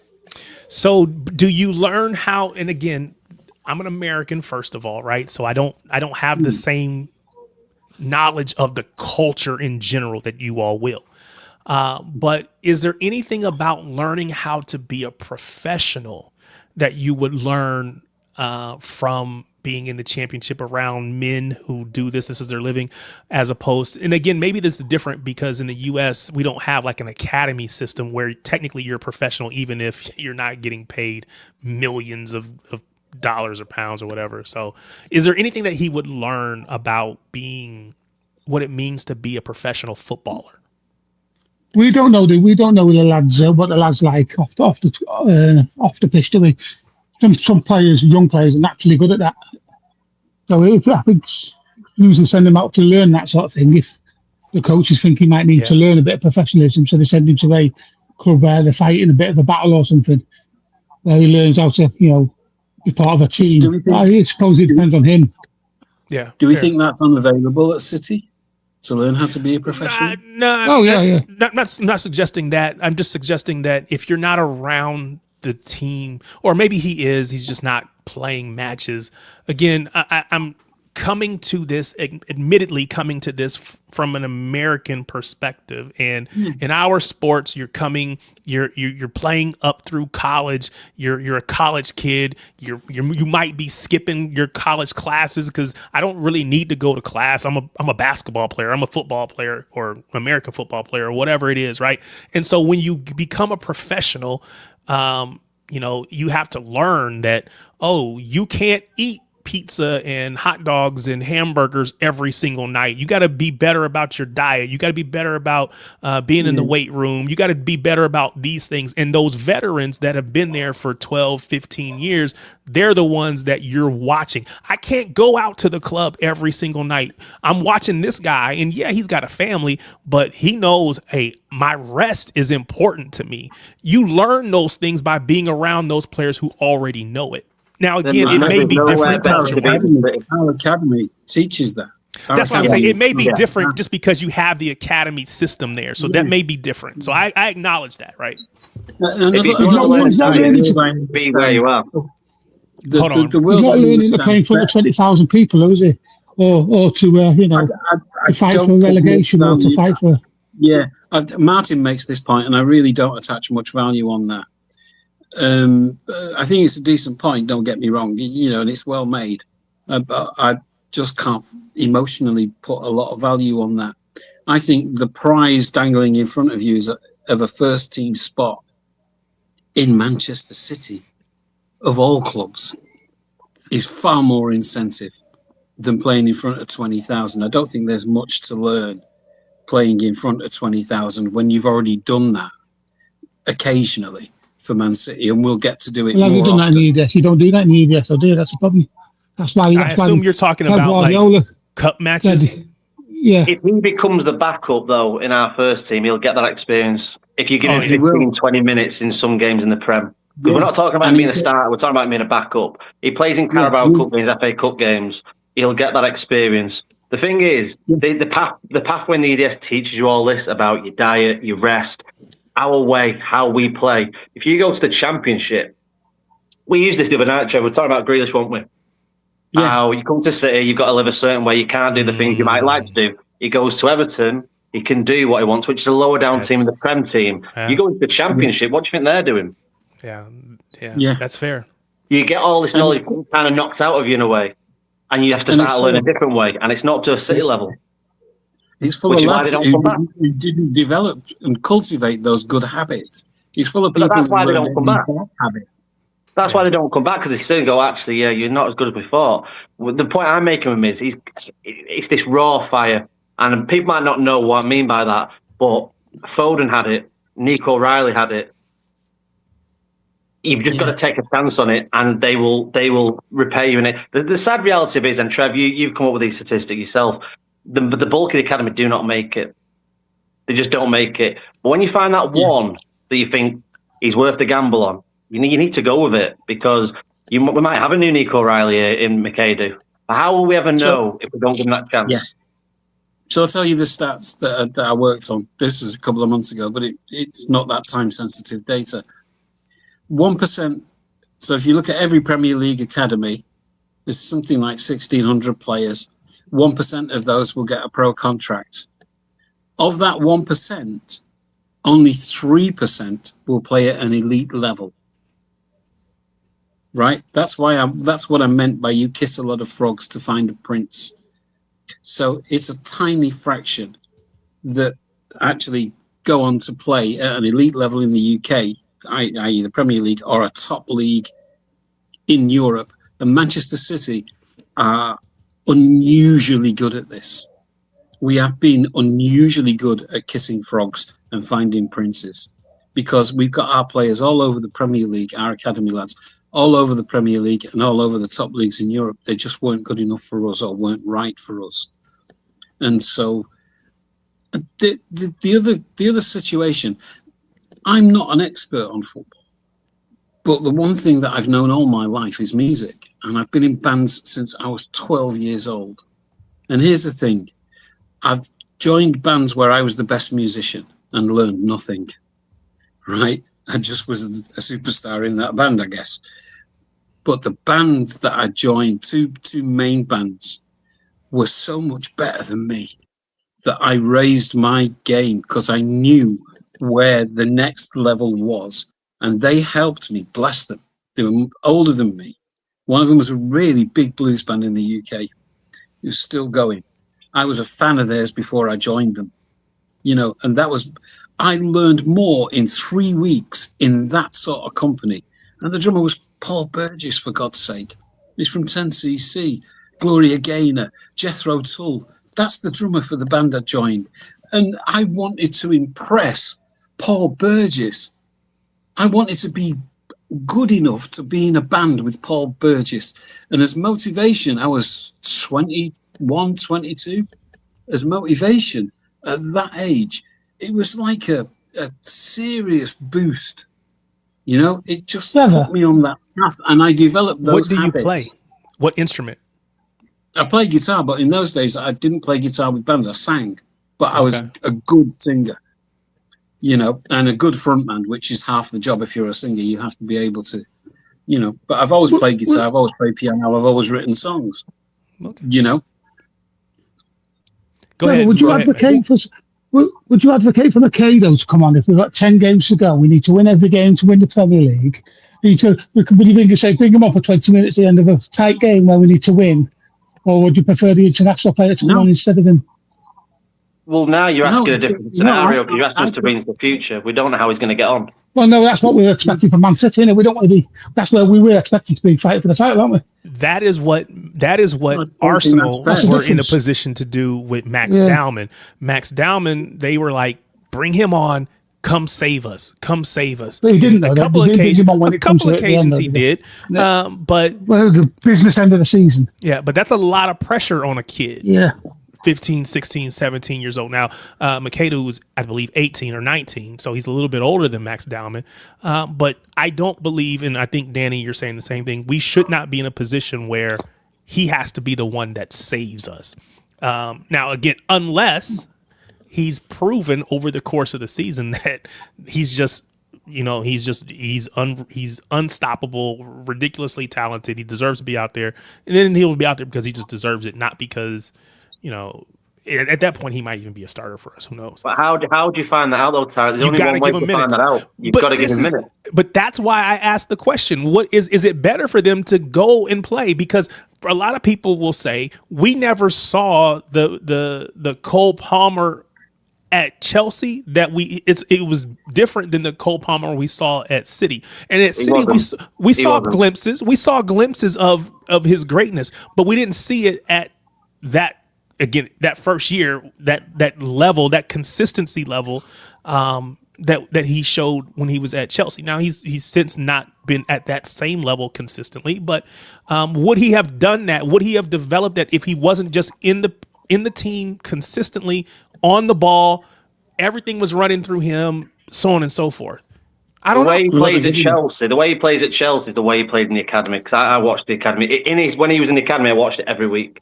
The way he plays for Chelsea now is the way he played in the academy, and that's why I was an advocate of get him in our first team. I saw it in him. I know you don't like him, Trev, but he doesn't like him now. He probably liked him then. He probably doesn't like him now because I know why. Because of the way he left. But all right, no, I was never convinced. But I bow to your superior knowledge of the academy because I know how into it you are. So I will. He's too one-footed in my opinion. Yeah. Your comment is the most accurate. Way more than I could comment on Palmer. I just heard things about him in his social life and his character that made me think twice about him. So I want to shift gears because I brought this topic up. We started talking about the match against Inter. We play tomorrow night. I want to build the lineup for tomorrow night. Now, again, we're going to assume that Ryan Machado is not available to us because he's got a shoulder injury. But I've already put Donnarumma in net, right? He is going to be our keeper. There's no need to have that conversation. And hopefully it prevents all the other stuff. And I know we've got a couple people that have come back. So you can decide if you want them to be in the team or not. That being said, let me give a short point before I go. Oh, Darsh, are you still here? Yeah, I'm here. Apologies, sir. I didn't see your private chat. Go ahead. You wanted to make a point. Yeah. Oh yeah. Before I go, because I've got limited time, back to the academy stuff. Sorry, guys. It is with the academy. I just think it depends on players and where they were at the time and situations. I think with Ryan Machado, for example, it depends on whether he trusts the developmental plan or not for City, of trying to get into the first team or for the future. And it depends because nowadays, with youngsters compared to back then, they want more minutes. There's a need for minutes. Back then, there was a lot more, how do I say it? A lot more development, there was a lot more trust. And plus, there were, not saying there were less options, but sometimes the options that were already there. Because obviously, it's not like the scouts nowadays are different compared to back then, with the technology, etc. But I also think with youngsters is that we don't know the predicament they're in. Sometimes they could be bought from foreign clubs. I don't know, for example, Norway, for example. They might want to go back to Norway. Some players have family situations that hinder their progress. And it depends on what it is. I think with the academy, we all love the academy. I think we will do, but sometimes it depends on right moment, right place, if you know what I mean. So I think it depends on how you see it, and you've been doing a lineup builder. You never know. Maybe Jeremy Mongo might have a chance tomorrow off the bench. It depends on what happens, but it is what it is. And I think if we bring on the youngsters for next season, one of them, then I say give the time, the patience, etc. But if we have a moment of wobbly, then you've got to get behind them. Simple as that. And it depends on what you want in the day. So listen, I'll leave you guys to it. Pick up the on the chat and the panelists, and I got to shoot off now to look off my dad. So appreciate you. Thanks for stopping by. Somebody in the chat, do me a favor. It hasn't the chat. I don't see any messages since for the last 15 to 16, 17 minutes. So if you are out there, just post something in the chat so that I know that it's not broken or frozen or something else. Interesting, Trev. I got you on here twice. So I am going to remove the other one. Yeah. Sorry, I couldn't carry on the phone because it was just giving me a bad neck. The angle I had to be on to use the phone. So I've unpacked my camera just for you because you're special. I appreciate it. I got an echo. Uh-oh. Not me. You sure it's not you, Trev? I'm absolutely sure because. Are you sure it's not you, Trev? It is you, Trev. How can it be me? I've got nothing else open. I don't know. Maybe. I mean, really nothing. Do you guys hear an echo? Yeah, it kind of sounds like it's coming from you, Charlie. Is it coming from me? Yeah. Yeah. Yeah. You tell him. You tell him. Yeah. Sort him It out. does.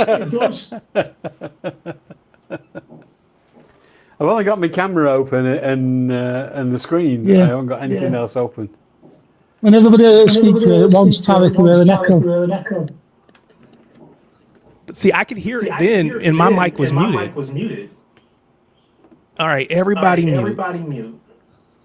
Have you got mic on your headphones as well? How about now? That's better. Oh, you know what? I don't know what happened. I pulled this up. I think it's the. No. Matthew, mute your mic. Still? Yep. Danny's already muted. Trev, mute your mic. Do you guys still hear an echo? It's Trev. I know it is you, bruh. It is your mic. I don't know why. Everybody else can come back on. Let me bail. I just want to check the phone isn't still open. No, it's not. Because I tried. Okay. Yeah. Let me bail. All right. Go ahead and drop. Anyway, apologies for the technical difficulties. You know, I've only been doing this for 39 weeks, according to the title. You would think we would figure this out by now, but you know, hey, technical difficulties get us all. Big up to I apologize for blaming you, Trevor. Sorry, Tyler. No, it's all right. If it's Trevor's fault, it's not blame if it's right. Yeah. So, no, big up, Martin. How you doing, sir? How about now, Trev? And now I'm back. Cool. From Sounds good. I'm not even going to attempt because fucking everyone's gone into meltdown. Why is there? What is going on? All right, Martin, what were you saying? Just some games. Mom. I listened into a space that Martin was just on.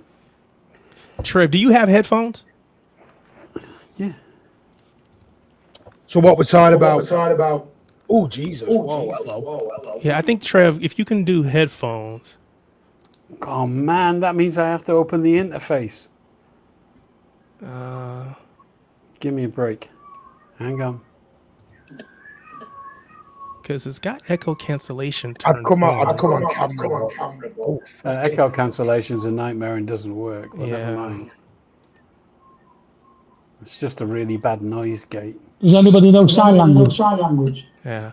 All right. I'm going to mute you real quick, Trev. All right. So, Martin, you said you were going to come on camera, but what? I can't at the moment. Oh, You don't want to see me. You don't got to tell us, man. You could just be off camera. You don't got to tell us why. You don't want to see me topless yet. That's for in 3 You months. don't got to tell us why. But when my jobs have worked more. Appreciate everybody in the chat because I know I couldn't tell if the chat was working. You guys got on it, so I appreciate it. Thank you. So what we on? Are we on slagging Pedro Neto off? Oh, no, we haven't got there yet. We're saving that for a little bit later. But we're talking about the match tomorrow. We play against Inter. Just give me a thumbs up when you're ready, Trev, and I'll get you back on. Sorry, we already played against Inter. We're playing against the K-League All-Stars. Yeah. So Trivia for 10. Can anyone name me their manager? The K-League All-Stars? Yeah. Is it someone who used to play for us, like Sergio or something mad like that? I know it's not Sergio, but go on. It is, and I will just get it because he's called Zhuang Zhonglong. Zhong Yong. What did you ask us that question for? Was I supposed to know that guy? I'm just seeing if anyone's done any research on our opponents tomorrow. No, I tried, but Fight Mob didn't have anything on them, and so I just stopped there. It was I just stopped right there. So who do we want to see tomorrow? Again, we have Mateus Nunes, Ruben Diaz, and Omar Marmoush that have come back. Doesn't mean that they will play tomorrow, but who would you like to see? I've already put Donnarumma in goal. There is no choice. You are stuck with Donnarumma. Who do we want? Who do we want at our center back positions tomorrow? I give Diaz a go.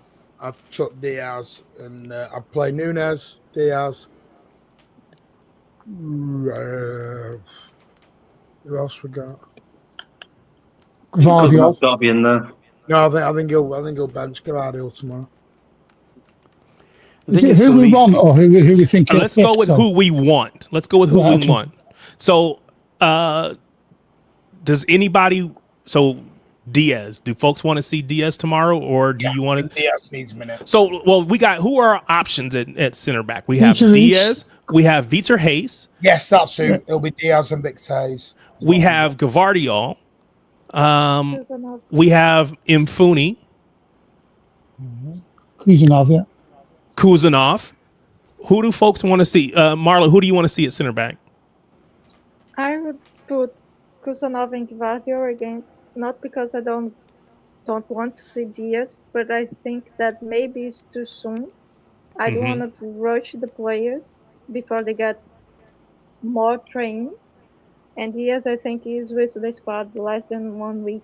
So I don't want them to be rushed and maybe get injured in preseason.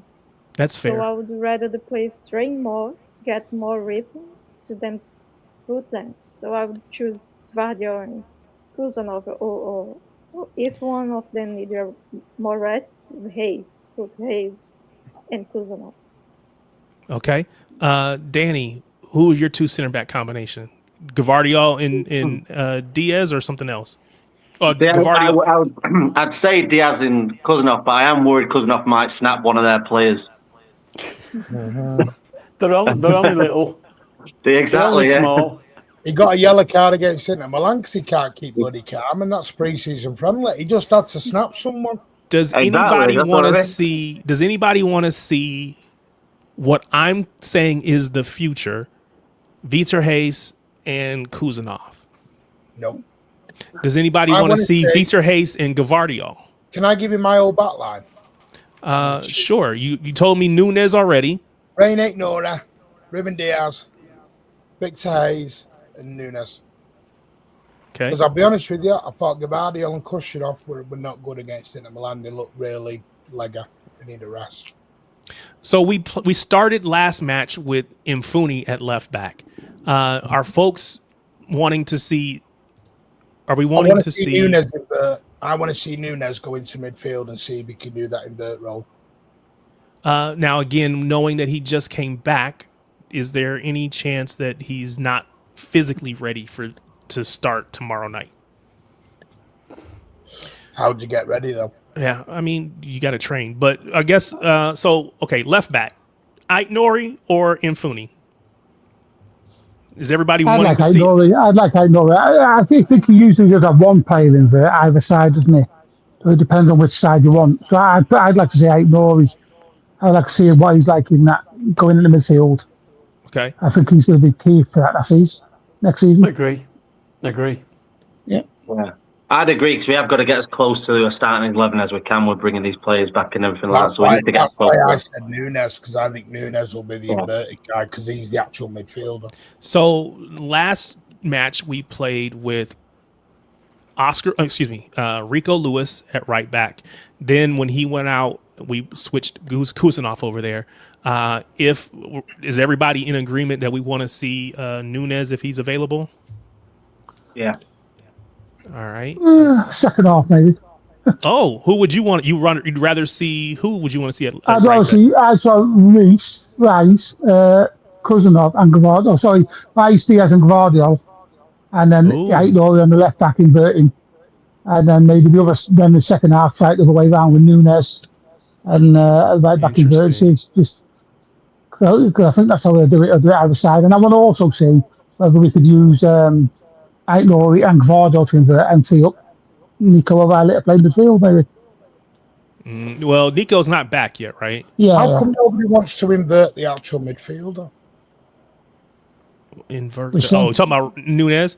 I'm gonna Yeah, go yeah, Nunes. yeah. So Nunes is the midfielder. Why does no one want to invert? Well, yeah, but I yeah. think you have to see it. So I like that. I like Nunes there. I'm with you on that. I agree. Yeah. So for center I think we're backs, putting square pegs in round holes, putting Gavardiol and Aït-Nouri because they're not midfielders.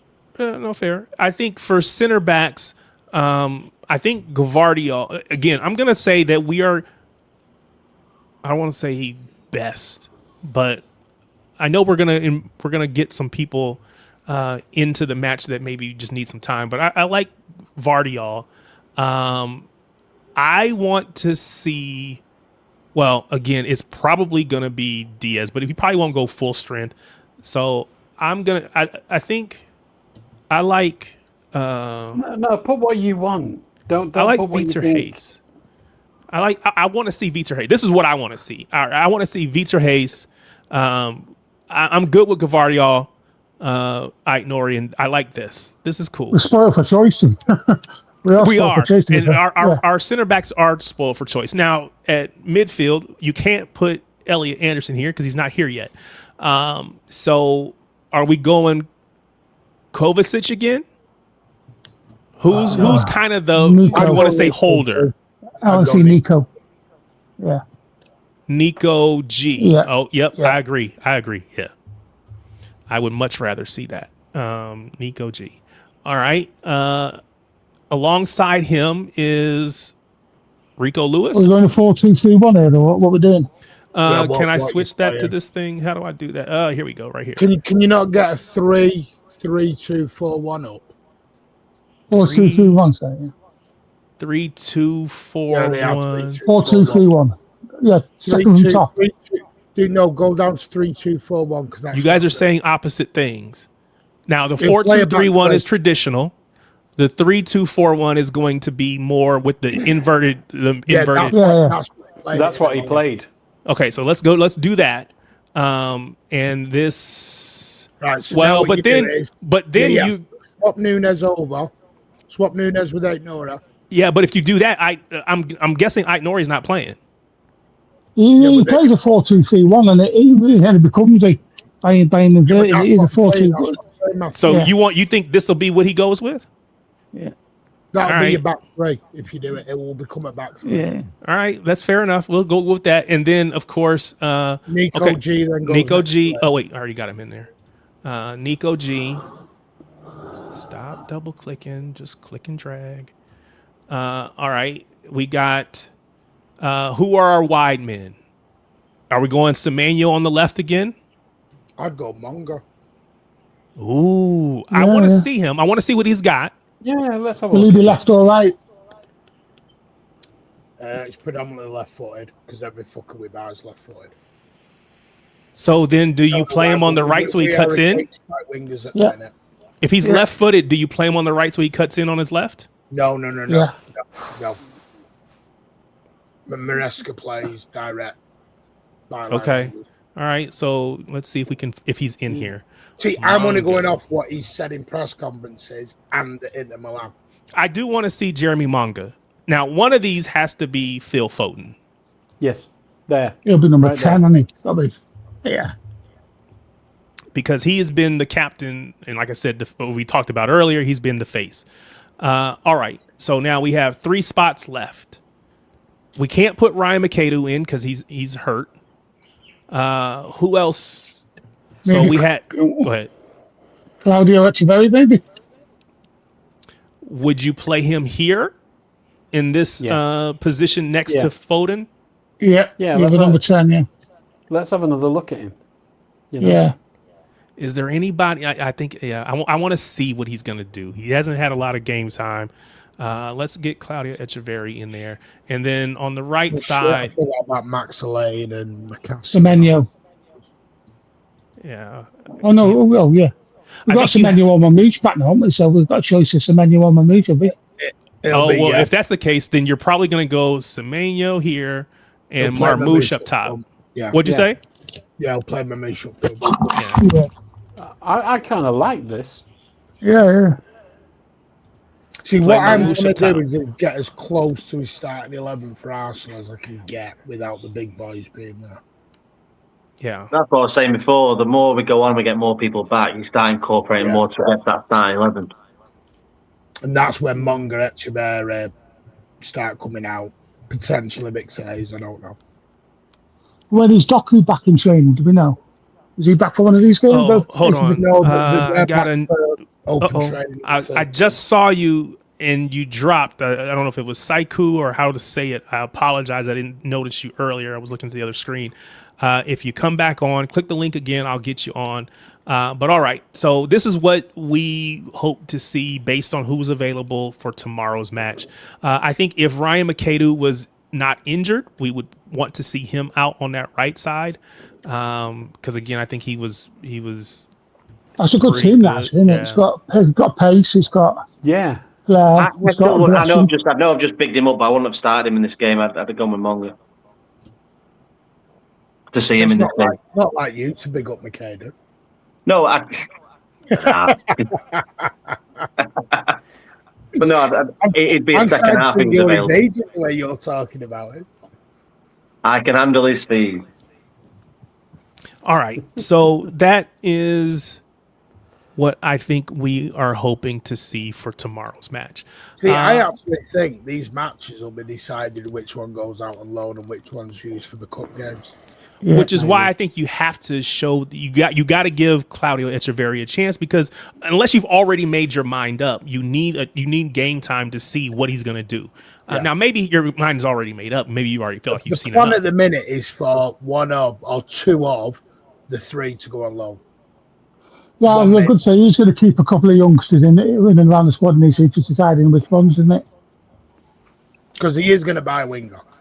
And they're looking at buying a right-hand sided winger, so someone for the right. That's where I worry about McAdoo, because he's going to be leveled down. Now, I'm fine with the thing. That's Savino's going. Yeah, but that's what I mean. But Semenyo and Doku will tend to be the first choice. If you get Neto will be the backup or the rotational player, and then McAdoo could be used for cup games. And then if anyone else gets injured, he can step up to backup. I want us to look for a winger, around the 40 million, but like from some lesser European club. I don't like any of the names anyone's telling me, right? Because half of them that people are mentioning aren't available; they're unobtainable, right? So, and the other ones, I'm just like meh, And so what we've done before is gone to clubs in Portugal, or somewhere like that, and found diamonds.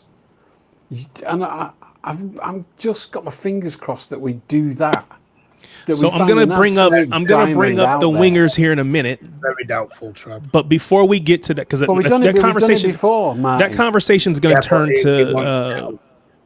That conversation is going to turn to Pedro Neto, and I want to get some other things out before we get there, because we get there, we're going to get stuck. I already know it, so we're going to get there in just a moment.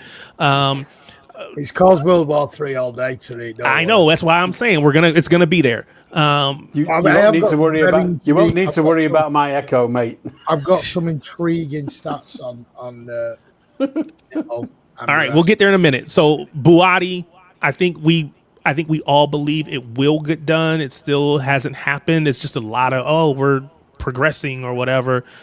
Jack Gahn said Man City are progressing in their pursuit of Lille midfielder Ayu Buati. Teenager is viewed as another key addition alongside Ellie Anderson as City's new look midfield begins to take shape.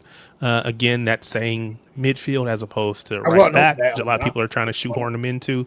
You got an update? Mm-hmm. Okay, what is the update? Lil owner wants an additional 20 million quid out of us to take him now. City are only willing to pay a certain amount of money. The Lille owner will accept the amount of money we're at the moment, but he wants him on loan. I was going to say, I do get the impression he's trying to stay for a year. Yeah, he's arm wrestling. Yeah, he wants him to stay for next year, I think. We're in the negotiation part. He's agreed all personal terms. We're in the negotiation part with the Lille owner at the minute. It just continues to drag on. Is there a point in you guys' mind where you say, take my offer now or I move on? Yeah, we're already there. It's 100 million. It's plenty. Shut up. 100 million euros. Or do one. Yeah. What's the conversion rate? Is that like 85, 80? It's about 85? 75, Okay, so not Well, even. no, so would nobody pay the super rate then and let him stay there for a year? No, Well, none of the other not Premier League 75 clubs, million to leave him none of the there. other Premier League clubs who were sniffing were willing to go for that deal, and we're paying more than they were willing to pay. Yeah. So why should we? You can do one. You can go and shop him around to the other clubs who also want him now and get less money. I think you'll see. Martin, do you think the wait is for Rodri? I'll go ahead and Rodri. What do you think? I think the one in the same. I think once once there's a breakthrough in either way, the other one will kick in. All right. I have an alternative theory on that. So we'll get there in a minute, I think, because I think I got Rodri on here. Of course, I'm sure somewhere. You know what? Let me get some positive news that maybe you missed. Man City has signed a young academy fullback to their first pro contract. Does anybody know who this is? Yeah, the American lad. Can't think of his name. McFarlane, is it? You're going to think about... so McFarlane actually went out on loan. That's not who I'm talking about. The club said, we are delighted to announce that one Sasha Lewis has signed her first professional contract with the club. It is Rico Lewis's little sister. She's been at the academy since she's 14. She just turned 18. And I saw... So she just signed her first contract with the club. I saw a picture of her, that they always do when they're holding up the shirt. She's holding up the shirt. She's number 47. And I had to question, because I'm a big brother, right? I'm the oldest.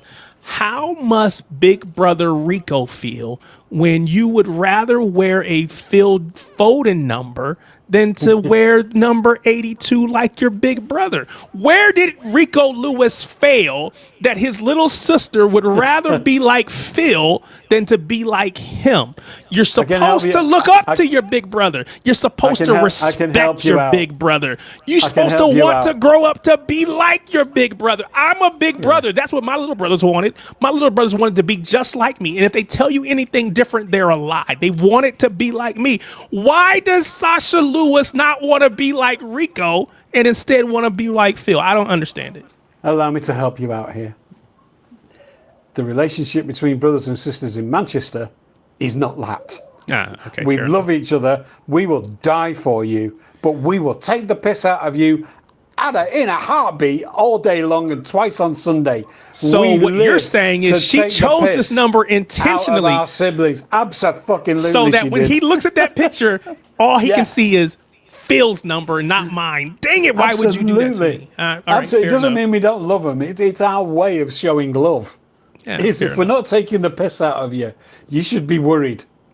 They also come from a very competitive family, don't they? Yeah. Very competitive family, kickboxing and that. We'll be brutal with the people we love the most because we know they can take it and we know that they can give it back. Yeah. So I wanted to give Sasha Lewis and the women some love. I wanted to give Rico a little bit of stick, but going back, Tajani Reinders has emerged as a transfer target for Nottingham Forest with the midfielder open to the move. Man City's valuation is around 55 million, according to Sir Simon Jones. I keep saying Sir, which they don't really have Sir. They're not Sir, but I don't know why I keep saying it. Not everyone's a Sir in the UK. That's what I was going to say. I know that in my head, but I just like giving people titles. If you want to start calling me Sir Martin, you can jump ahead and do it if you want, mate. I'll say that. You got to earn it. Just like Phil's got to earn the captain's armband. You got to earn. When you next come over, if you want to bow at my feet, sir, you can do. If I call you sir, do I have to bow at your feet? I don't want to do that. I worked in Manila. a lot a few years ago, and the weirdest thing to get used to in the Philippines was being called Sir Trevor. And they put Sir in front of everybody's name, especially if they're your staff or, you're in a social situation where you would be considered by them, not by yourself, but by them to be superior. That could be a customer in the shop, but it's like they call everybody Sir and then their name, which was weird, but then I got into it and now I insist on it. So in the US, that's going to be a probably in the South. Probably in the Sir South. Trevor. Sir Trevor, please. Exactly. But I was raised. My dad was a military man, but there's a lot of people in the U.S., especially in the South, who are raised with yes sir, no sir, yes ma'am, no ma'am. You know, just kind It's of adorable. that kind of, just kind of how we, it's kind of how we were raised. So I say sir sometimes just because it just comes naturally, and so whatever. But anyway. Darsh, thank you, Sir Tarek Peterson. Yes, thank you. I'll expect to come over there and be treated like royalty, just like all these cats that came from all these foreign countries to the U.S. for the World Cup and were going on all these expensive tours and they got flown all across the country. I'm like, why? I live here every day. Nobody's flying me across the country. Nobody's giving me tickets to these matches. Well, I'm here every single day. Well, what's up with that? This dude Freddie, who I am? This cat named Freddie from Germany. Freddie comes over here and he's still being flown around. The World Cup's been over for like 2 weeks. This dude's still flying around, getting all these free stuff. I don't understand. I think he is what the young people are calling a industry plant. I just think that he is being set up to make the Americans look good, but that's not really what's happening. So anyway, back to Tijani Reinders. There's interest. Originally, there was interest from Atletico Madrid at the start of the window, but they moved on after City valued him at £60 million. Would anybody entertain a swap deal for Morgan Gibbs White at this point? May I remind you that last season nobody wanted Sir Morgan Gibbs White. Nobody were keen on him back then. Most people weren't. But if you could do it today, would you swap Morgan Gibbs White for Tijani Reinders? In a heartbeat. Yes. Yeah. Everybody's like, yes, please, absolutely. To the point where he is actually Lord Morgan Gibbs White. Oh, he's not even Sir. He's Lord now. Oh no, he's the full deal. Yeah. Right. The sheriff of Nottingham. Because Reinders couldn't tackle, so. Just don't get my head around why no one wanted Morgan Gibbs White. Maybe it's because he's English. I don't know, but I can't get my head around it. Bio. You think it was that, or you think it was just the? Well, it's not a fancy name, is it? There is a snobbiness, English, and he's from Nottingham Forest. Well, that's what I was going to ask. Is it because he's English or because he is from a team that people felt we were better than? And he can't be good enough for us because he's from Nottingham Forest. Yeah, exactly. Well, that didn't apply to Anderson. Well, I think we learned our lesson from last season. No, but you're seeing that a bit, Trev. That's why the Anderson excitement's gone, because now you're hearing, oh, he's from Nottingham Forest. It might be a bit of an Arsenal reject type thing as well. Oh, he's not good enough for Arsenal. He's not good enough for us. I think he was at Arsenal, was he played previously? But I think that who would you say he was at Arsenal? I think we know who they are. It's the NAFs, the newly acquired fans, or the RAFs, the recently acquired fans. You got a nickname for me, Trev? NAF? Not you. I might fit the criteria. How many years back do we have to go to be newly acquired? I don't wish to insult you, but I think you're probably older than 25. I am almost double 25, to be honest with you. Go. Yeah. So that fits in with the recently acquired moniker.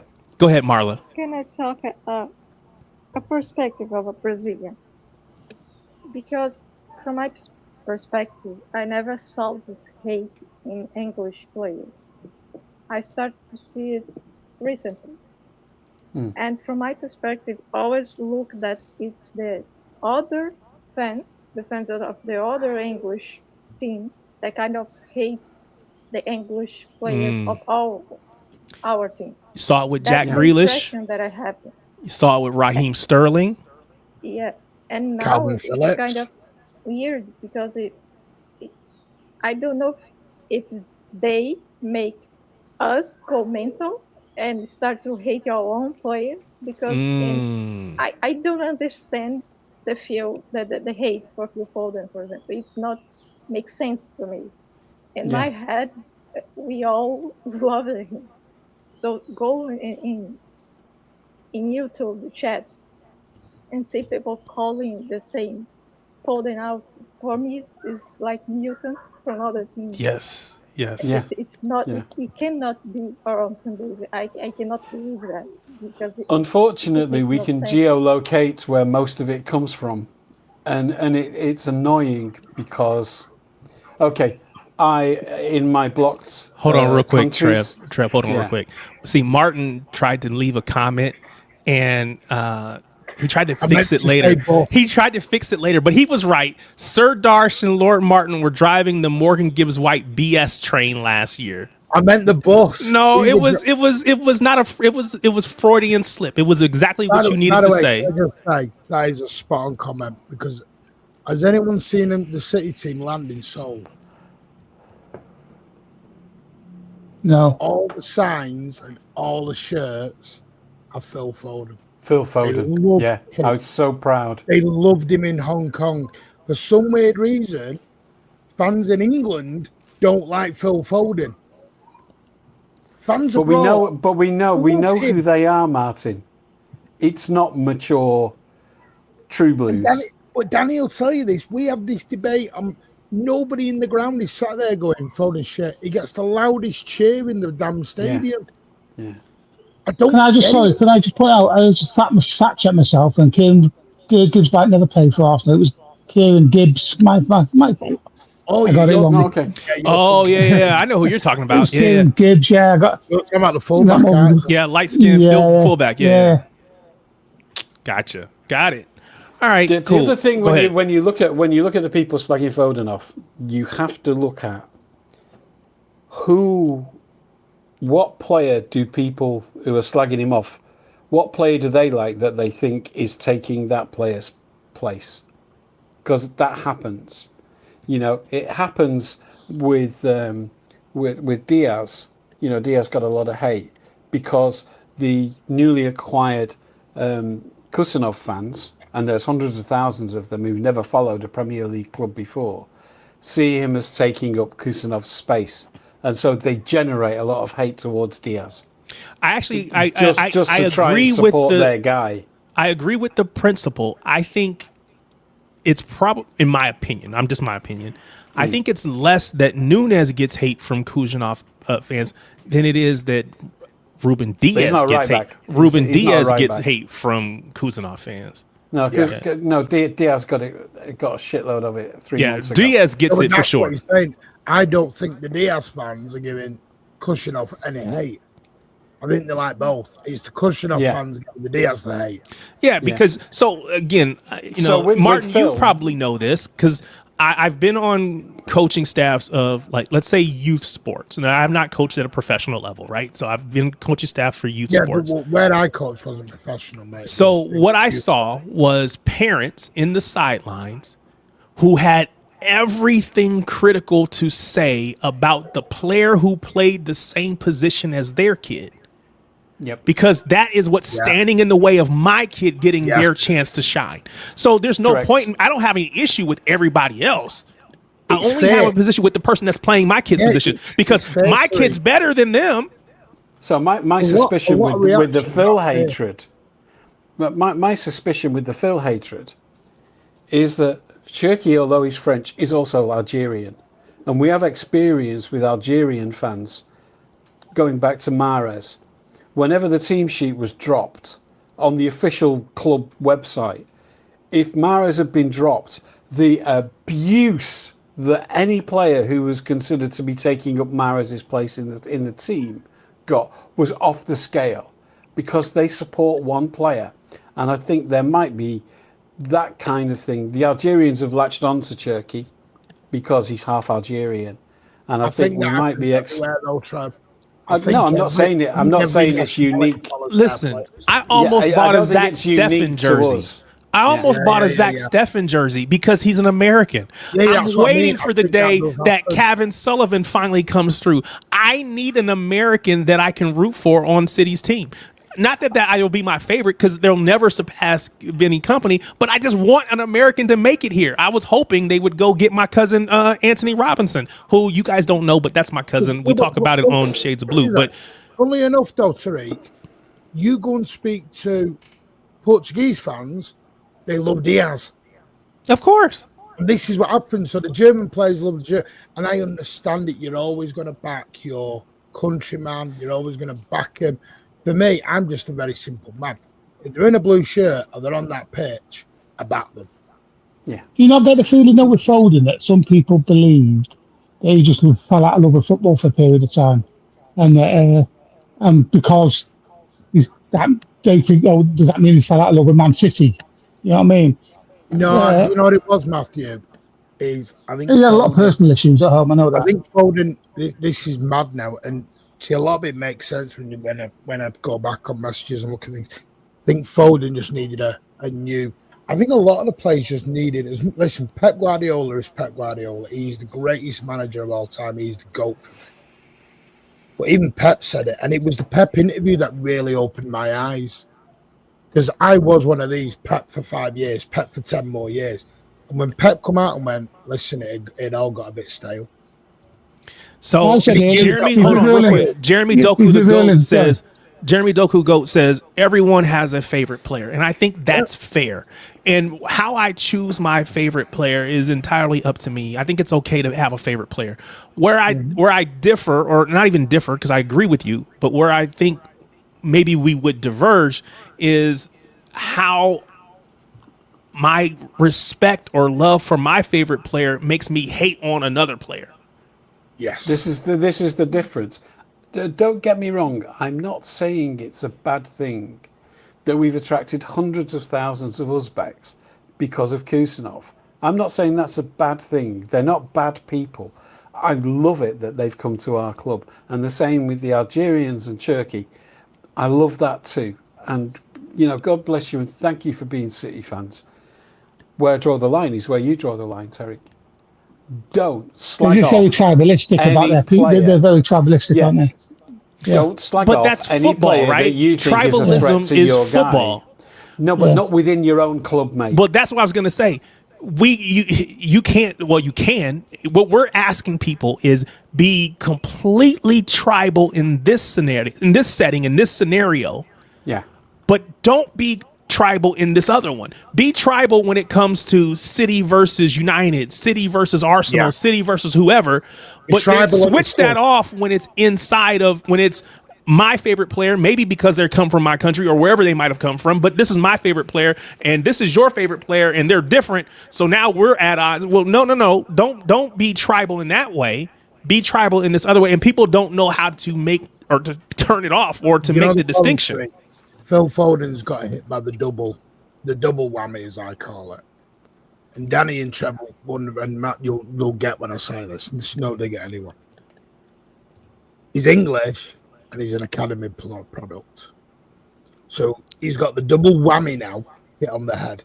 And this was, I wasn't being dick. So let me ask a question of you, Martin. I wasn't being dick with McKay the other day. This is my fear with any academy products. I think everybody's on their side until they have started having bad games, and then they turn like sour milk. Let me ask you this question. And I'm trying to protect it a little bit because I've seen it with Oscar Bob. I've seen it with Palmer. I've seen it with so many of our graduates who have gone on, by the way, to have a fantastic football career. And I do have that fear of, because unfortunately, footballers, they shouldn't do this, but they do. You know, Daz is, don't you, DSK? Tariq. Yeah.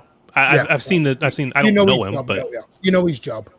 No, I don't know. Right, his job is he. I won't say, but he knows the players. Okay. Because of his job, he even says the first thing they do when they go in the dressing room after the game is all get the phones out, and they all go straight to TikTok, straight to Twitter, straight everywhere, YouTube, and they look at the reaction to everything. Because Pep said to him, I don't mind it. He says, some of you will get offended by what you see. They are fans, they're entitled to their opinion. They can do it.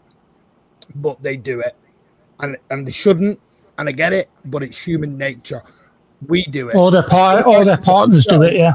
Yeah, as soon as I come off a show, say I've been on LB's channel, I go in the comments today later to see what people have thought about me on the show. Well, why do you do that? Don't do that to yourself. Never do that. No, but sometimes it's just human nature. I know you shouldn't. Players shouldn't, but they do. But They've all players are got from charging ports and everything.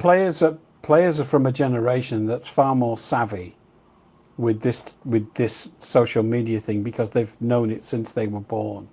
So I think they're much smarter consumers of it, and most don't run their own personal accounts. It's farmed out to someone from the agent. Phil Foden's Foden's got his son on it, Trev, which is what I disagree with. His son is on it. No, the agents run it. I know, The but I agents don't. run it. It was in the interview. I don't think it's right that a young lad should Oh, even right. be on it, whether Yeah, it's yeah. by an agent, sir. Yeah, but the kid's making a shitload of money. He's like I know, but the seriously kid's what, popular in 10, South 11? America. 10, 11? Yeah, yeah. That's why there's a rule in this country now. You've It's got to be over different. 16 to be on it. Yeah, yeah. I mean, we're not talking about a player there though, so let's stick it there. I think that Pies raises an interesting point. And if you just give me a minute on this one, Tariq, is that okay? Real quick before you do that, I need to shout out my show, bro. Thank you, Luke, for bringing it up. Big up Crunk for appearing on City Social with Steve McInerney. Most people that are City fans will know who Steve McInerney is, and you know his channel. But I do want to shout out again. This is his channel, Esteemed Company. As you can see, I thought it was on here when I was looking on my. There we go, City Social, right here. This is the episode. Well, let me pull it down so you can actually see where my mouse is. This is, you don't even see my mouse. Anyway, right. Okay, you can't see it. Oh yeah, I can see it there. Yeah. Ender City Social, you will find the episode with Crunk on the end on the far left. Right next to that one is the episode with A guy called Martin. somebody named Martin, who pretends to be ITK on my channel, but won't be ITK on anybody else's channel. There we go. There's the Martin episode. Here is the Crunk episode. Big up to Steve McInerney for having Crunk on. Really appreciate it. And he sent a very nice tweet out, by the way, today, did Stephen, about everyone going on. I haven't seen it, but I put a very nice tweet out. that's what's up. I did actually see it. I saw your response. So yes. So again, do me a favor, support Steve McInerney if you haven't already. And then also go big up and like those episodes with Martin and Crunk, and then watch the rest of them, because again, there's other people that I've been on streams with. So support all City content creators wherever they might be. Lastly, before I get turned back over to Trev, he's cringeworthy. I don't know who you're talking about. I don't even want to know. Anyway, want to shout out to Stephen Palmer, who subscribed to the channel today, to MCFC Josh, who subscribed to the channel today. Big up to both of you. Also to Snoopy, who was the first person to join the membership. I started a membership on the channel. It is not that there's going to, I'm going to try to give you new stuff or things that are member exclusive, but the whole point is for anybody that wants to just be, I'm going to be a part of the supporter section for the channel, right? We're going to help pay for the hosting or YouTube and all the StreamYard, whatever. There is no obligation for anybody to join. It is purely if you want. You don't have to be a member to come on. None of that is an obligation. There's no expectation. It is me giving an opportunity and an option for folks who want to support the channel and want to support what it is that we do. So thank you in advance for anybody and everybody who joined. Big up Snoopy for being the first to lead the way, as always. All right. That being said, Trev. Okay, so Pies says that he thinks the Foden conversation gets too overcomplicated. He needs to play better, and that's it. I think he will, and all the negativity will go away. I think that's a very good statement. You know, it's positive about Phil, and I like that. He does need to play better, and where I see a difference is that some people don't want him to, and I want him to, and I think because he lives our dream. If you're born in Manchester, you were kicking a ball around, dreaming of being. For me, it was Colin Bell or Dennis Stewart or whatever, and very few of those people get to do their dream. Phil Foden was that guy, so he lives our dream. So we are emotional about Phil, and I think that's where the debate gets complicated and heated. Is that we can't not be emotional about Phil Foden. We will support that guy. We'll run through walls for him. And I don't really expect that from our fans who weren't born in the city. And it doesn't mean that one set of fans is different than the others. I've just learned to make peace with the fact that other fans will look at it and look at the stats and then start to pile on the channels that encourage pylons. And there are a few of those. I've made peace with it. So yeah, but I think that's the fundamental difference between us, and I'm hoping that we find ways to build the bridges across that, so that other fans get to feel what we feel about some of our players. So I think to your point, right? It's hard for anybody to care as much as you when you've lived down the street or around the corner from this kid. You saw this kid growing up from 7, 8, 9, 10, 12, whatever, right? You are invested in that kid. There's a girl that played with my daughter, or my daughter played with her. She was a couple years older, 1 or 2 years older. But she now plays for the Kansas City Current here in the States, the NWSL, the women's league here in the States. She scored a goal the other day, her first goal, because it's her first season, her rookie season. So she scored a goal. And my show bro, Tom, who covers the Current for another stream, he immediately texted me and was like, hey, she just scored, because he knows I care about her more in a way that I don't care about anybody else on the Kansas City Current. I can care less if they win, lose, or draw. But I care about this kid because I watched her. When I was watching my kid, I was watching her. We went to regional tournaments and we did all these things together. When my kid was playing up a couple ages, we did all that. So yeah, I saw her kill my kid's high school team 4 straight years in a row. There was nothing we could do with this kid. It was just nothing we could do with her. So yeah, I care about her in a way that I don't care about, because again, I saw it from young. So yes, it's probably unfair to expect people who aren't tied to the academy or tied to Manchester to care about it in a way that you do.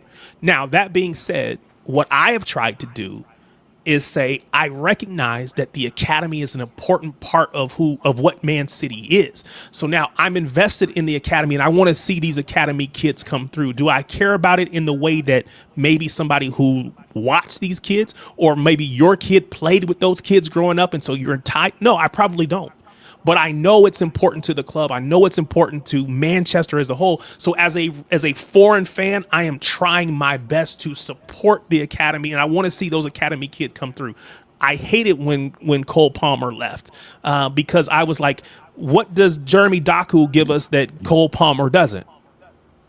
I hadn't seen the full version of Cole Palmer yet, but I believed in him because I knew he was a part of this club from young.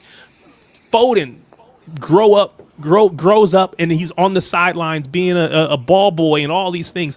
They love this club in a way, especially Phil, that I can never love the club, even if I love it with all I have, City till I die, but I will never love it the way that he does. It's been a part of him since he was 8 years old.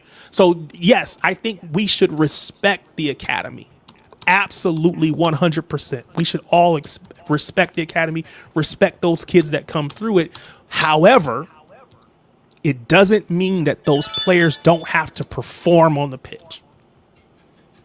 And I think that's the difference. When you stop performing, or there should be an expectation that you perform. And I think that's also fair. And I think if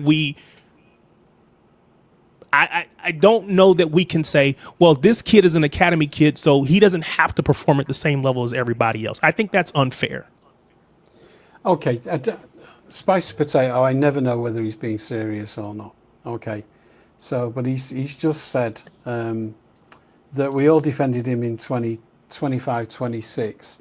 And then again in 26, 20, sorry, the 2 seasons ago and last season. And this is disingenuous. This is a disingenuous argument because the season before last, everyone was terrible because all of our first choice defenders were injured for most of the season. Everyone had a bad season. So I don't count that. I don't hold with this 2-year bad narrative. And then if you go and look at how he was playing from August until the end of December last season, which people include in this 2 years of badness, he was on treble season form. Okay, goals and assists and blah, blah, blah, blah, blah. Everything was perfect until the end of December. Something happened at the end of December. Is it too much to ask you to accept that and support him? Is that too much? If that's too much for you, then I don't know how to help you think about this. And I have lost the argument, and that's fine, but I won't change my opinion. Go ahead, Marla. Can I add something? Because I read some stuff that I don't agree in the comment. At first, I'm not from Manchester, I'm from Brazil. And I don't know if it's a Brazil culture, but here we really expect that our academy make to the first team. It's like, that's the expectation. You succeed when your academy are in the first team. So since I became a City fan, and I became a City fan when City wasn't that market. It was around 2006, 2007. And it was because I was watching a Manchester City and Manchester United game. And the narrator and the commentator were glazing Manchester United like Manchester City didn't exist. That pissed me off so much. Because Correct. the players were running, the players were giving it all, and were too similar with the club that I have in Brazil.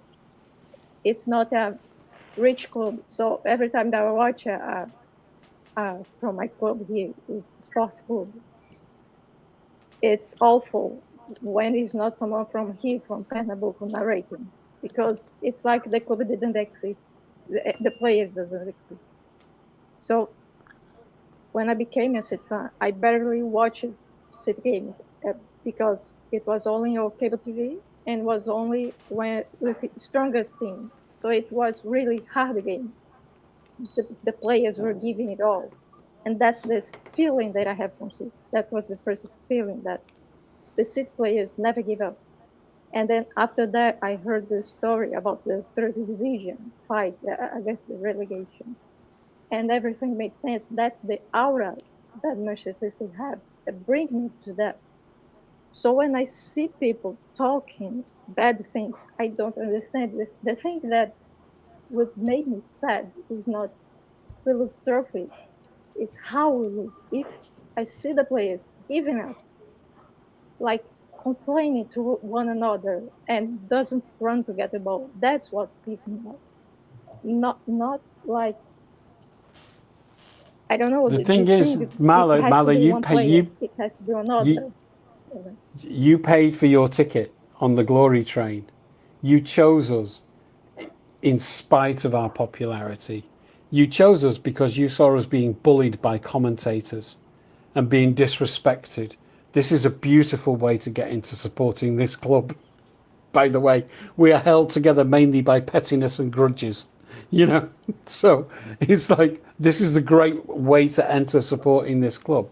Being pissed off with commentators disrespecting us and glazing Man United. That's beautiful. I love that. Can I just add something about? But you did pay. I'm Phil Foden. Sorry. Go ahead. Hang on, let me finish. You did pay for your ticket on this glory train. A lot of people didn't. A lot of people got on board while the carriages were full of trophies. That's the difference. Go ahead, Matthew. Yeah, we were going to say about Phil Foden. Nobody was defending Phil Foden. Everybody was criticising him when he played bad. But we have a sentiment towards him because he's one of our own. So he has that little bit of extra, you know. So everybody criticised him. Anybody can visibly see when he wasn't playing well, and everybody said he wasn't playing very well. Well, the fact he's one of our own, we're just giving that little bit of an extra benefit of a doubt. That's all it is. So it's not. Yeah. Exactly. Yeah. So what I would say is, I think it's unfair to say everybody was criticizing him. I do think there was a lot of criticism. I think the criticism was over the top. I think that as someone from Manchester that you all are, I could understand taking that a little bit more personal. But I don't think it was everybody. So I don't want to say that. Let me go through these real quick. Big up, Luke. Appreciate you, man. Thank you so much for the comment.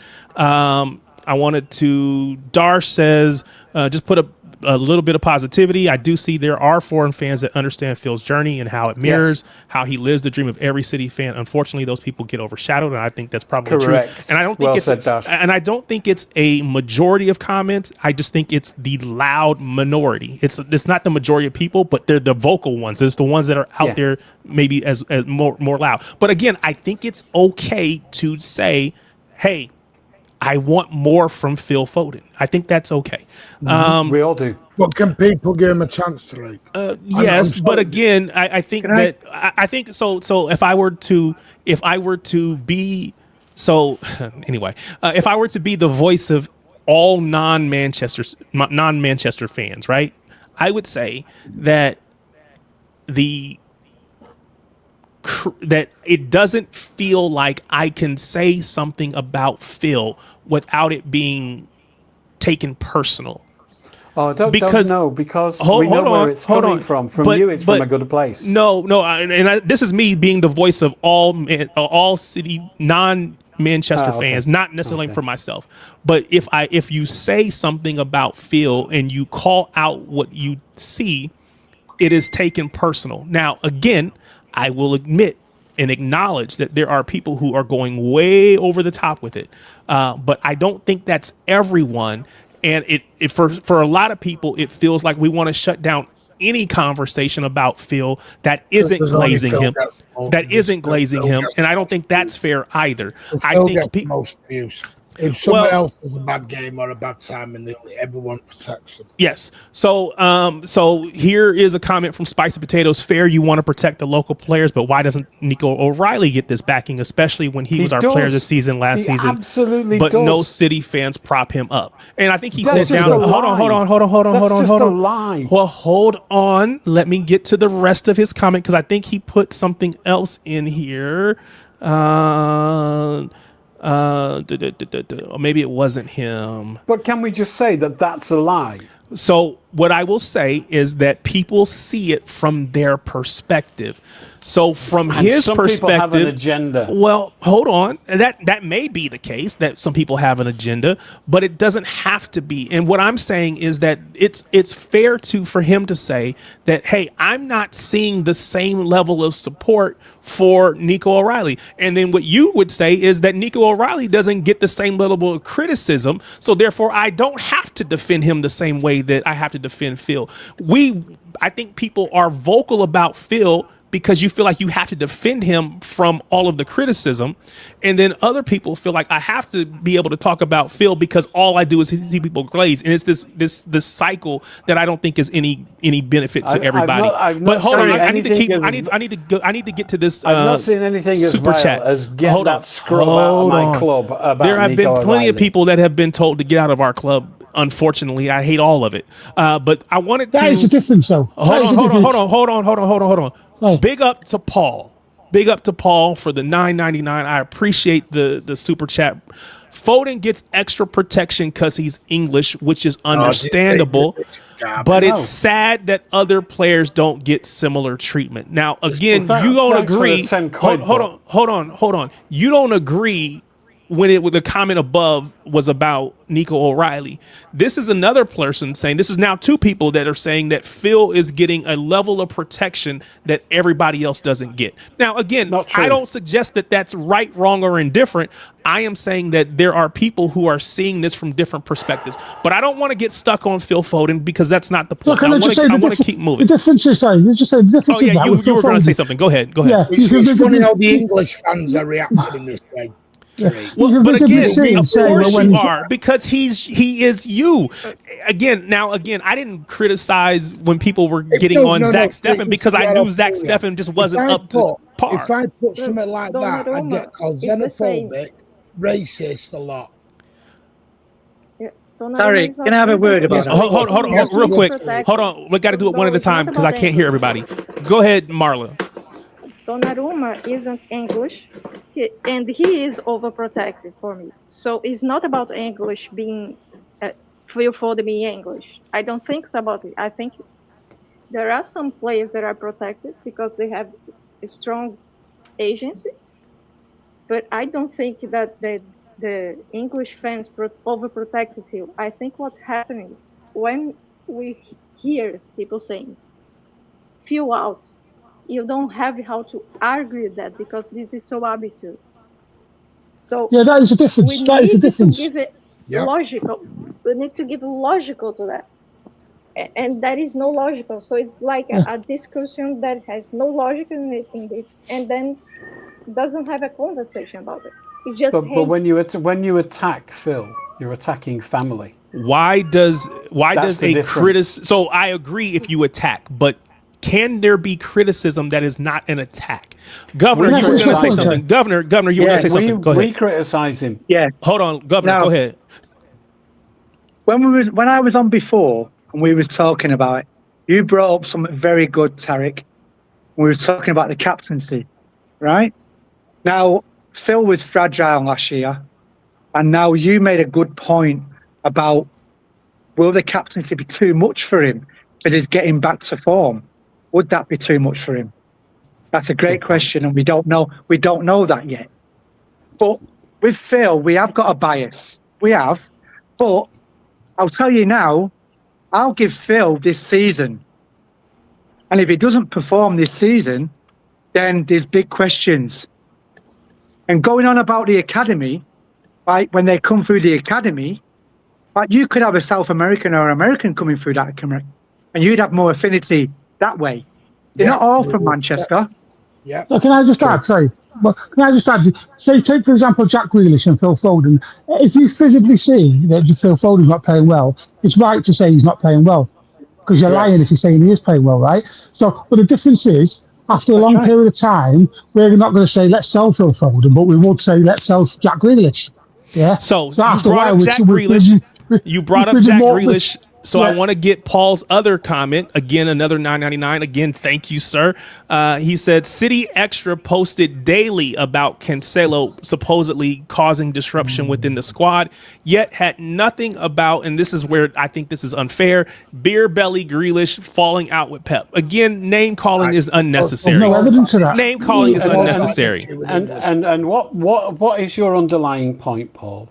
Don't pay to tell us. Just he's telling you that because these players are English, they are not being. Again, he's saying that City Extra is highlighting these comments about Cancelo and Cancelo falling out with Pep, but not saying the same thing about Grealish falling out with Pep. Now, first, I don't know that Grealish ever fell out with Pep, so there's nothing for there to say there. But his point is insinuating that Grealish is being protected. Just like in his mind, Foden is being protected because they're English. And so City Extra is not highlighting those things because City Extra is an aggregator. So they should put everything out there. In his mind, City Extra is not doing that. Now, let's move on. Can I give an example? Let's move on. Hang on, Tariq. Go ahead. Just say something on this. There is for some weird reason, we spoke about this earlier. I don't know, and I'm going to try this in a very careful way. Yeah. So this Man United fans protect Kobe Mainoo and Rashford and everyone who comes through their academy. Arsenal protect their academy players. Saka, Wanyera. Yep, everybody does it. Etc. Right? And they do get protected more than every other player. Because that's the way football fans are. If you don't again, this is why I'm saying you don't have to do this, but learn the ethos of Manchester City or learn the ethos of your football. I don't know why that's a bad thing. There are values attached that we identify with, and I've given up in trying to work out. I'm going to be honest, and people won't like this, and I might get. There comes across as a bit of nastiness when it comes to English. There's always the beer stuff, the alcohol stuff, the going out stuff. There's always that chucked around. Like it's okay. So I think that's the media, the English media is highlighting those things. Is what you're saying. I openly saw City fans dancing and cheering when England were getting beat. There is a hatred. But there's a difference. Hold on, Martin. But there is a hatred. You can't say. For some, there is. The World Cup is. I don't have to support England in the World Cup just because I like City. Do you disagree with that? What? That I'm supposed to support England because I support City? No. You don't openly say. You don't openly go at the country, because last time I checked, Tariq, Manchester City was in England. Sure. I live in Wales. I live in Wales. I'm sorry, because I am a proud Englishman. If our country's so bad, don't come to it. Yeah. I live in Wales, and the amount of Welsh people that absolutely hate English but support an English team is unbelievable. Munich, I wouldn't slag off Germany. England's too good, Martin. That's why they come in. So I guess again, being an American, first of all, I didn't root against England, but I didn't feel like I had to support them either. I rooted for England because I rooted for the players on the team that I like. So I'm rooting for Nico O'Reilly. I'm rooting for Elliot Anderson. I'm rooting for these players because they're the players on my team. But if England lost, that sucks. But it doesn't. I don't care from that standpoint. But I'm not rooting against them. But I want to move on. But I do want to give. I want to highlight a comment from Jeremy Doku Goat, because often he is looked at as being critical. But he says two things can be true. Some people overprotect and some people over criticize. And I think that is a statement that I agree with, and that I hope that we can all agree with, that there are too many people that are overly critical, and there are too many people that won't allow any type of conversation because they're overly protective. I think we should be able to do both, but I think we should always be able to do it in a respectful way, respectful of each other, but even just as importantly, respectful of the players who are on our team, because this is our team. These are our players. We should respect them as such. That being said, let's go from from the fire to the fire. Wait, from the how does it say? Jumping from the frying pan into the fire. Thank you. You knew exactly where I was going to go. We're going to jump from the frying pan into the fire. Manchester City are preparing an £81 million bid for Chelsea winger Pedro Neto, according to Footy Mercado. What are your thoughts on Pedro Neto as a right wing option? And to go a step further, I want to highlight a comment from my guy Pulpy, who I do all the streams with on LB's channel. So I like Pulpy, have no issues with Pulpy at all. Pulpy says anyone playing down the potential signing of Pedro Neto is likely doing so because he doesn't fit the dopamine notifications transfer narrative. Not every player is or needs to be a starter. You need squad players, and more importantly, players that Maresca trusts. That simple. Do you agree or you disagree with Pulpy? We've said before, Tariq, and like that comment again, because I liked it before and I like it more. Okay, so hold on, let me get Governor. Go ahead. I'm afraid I have said this before, that Maresca was going to bring Chelsea players with him. That's not the club. That's Maresca, that. And he's a mid player. I'd rather keep Savio. Trev said that too. And now he's thinking about it. Wait a minute. I just bigged up Pulpy for saying that we want to bring Neto in. Now, wait a minute. Do you change your opinion on Neto? Fucking 81 million. You're joking, aren't you? Yeah, no, I'm talking to Trev. 40 million. Okay. Yeah. 80 million. Do one. Okay. Fair enough. Player. I think my response to Pulpy was, I'm happy with Neto as long as they don't take the piss on the price. The price is everything. And I think at 80 million, they are taking the piss and taking the piss again. Danny, you've been quiet. What are your thoughts on Neto? Well, do you think they're setting the price of that so we can't get him? Because they want to keep him because they're part of Alonso's plans. That's fair. So if you want him, the same thing that Trev is saying that we should do to Real Madrid. If you want him, ante up or get out, go away. Well, it's the same with Gusto. They're putting a stupid price on Gusto as well. Could just be a strategy. Because they know that either we're going to pay it and they're happy with the amount, or we won't pay it and they get to keep the player. Either way, they're happy. It's the same thing we would be to maybe even a greater extent. I'm perfectly happy with keeping Rodri, but if he's going to go, give me $100 million and it'll make me feel a little bit better. It will. It'll make me feel a little bit better. But I will tell you that, well, Etihad Intel, to their credit, says that Manchester City have no interest in Pedro Neto. You can believe who you want to believe. I don't really know. But there are two different opinions on whether we're actually in for Neto or not. Or to go all the way back to the beginning conversation, Marla, maybe this is being used to drive up the price tag on Neto, not because we're going in for him, because maybe somebody else wants him or whatever. So that's a possibility. But I will tell you, I went on. So if you don't know, Carefree Lewis is a Chelsea fan.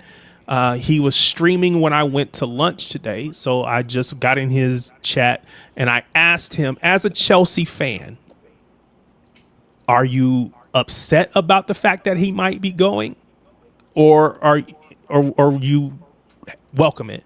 Something to that effect. It's not exactly how I worded it, but I don't have it in front of me. And his response was no, absolutely not. You can take him. There was no one on his channel that was like, oh my God, please, we can't lose Neto. That doesn't mean anything, but they weren't willing to hold on to him, especially if we're going to give him 81 million for him. Now, again, we don't. Sorry, Ty. Even Charlie was on LB, wasn't it? I don't know if you was there, Martin, and he was saying, take him. Do you know what I mean? Take him. They don't want him. Well, Alonso might want him, and he's the one that matters at the end of the day. A lot of people saying get rid of Savio last season. He stayed. Yep. I kept him. What the manager wants. True. I'm reading apparently the Spurs might be wanting to hijack the deal, so we'll say, hey, it's one time I hope that Spurs actually get there. Yes, Maresca does want Pedro now. All right. If you look at Pedro Neto's stats for when Enzo Maresca was there, he was scoring and he was assisting. The minute Enzo Maresca left, he stopped.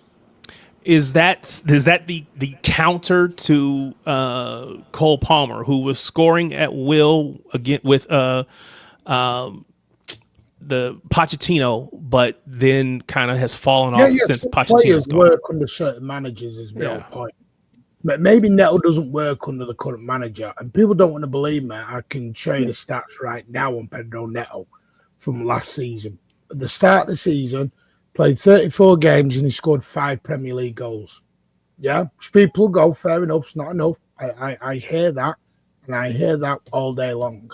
But if you have a look at the games that he scored in, his goals, he scored, where is it? Oh, that's Wolves, hang on. I will get it up. All his goals came when Maresca was there.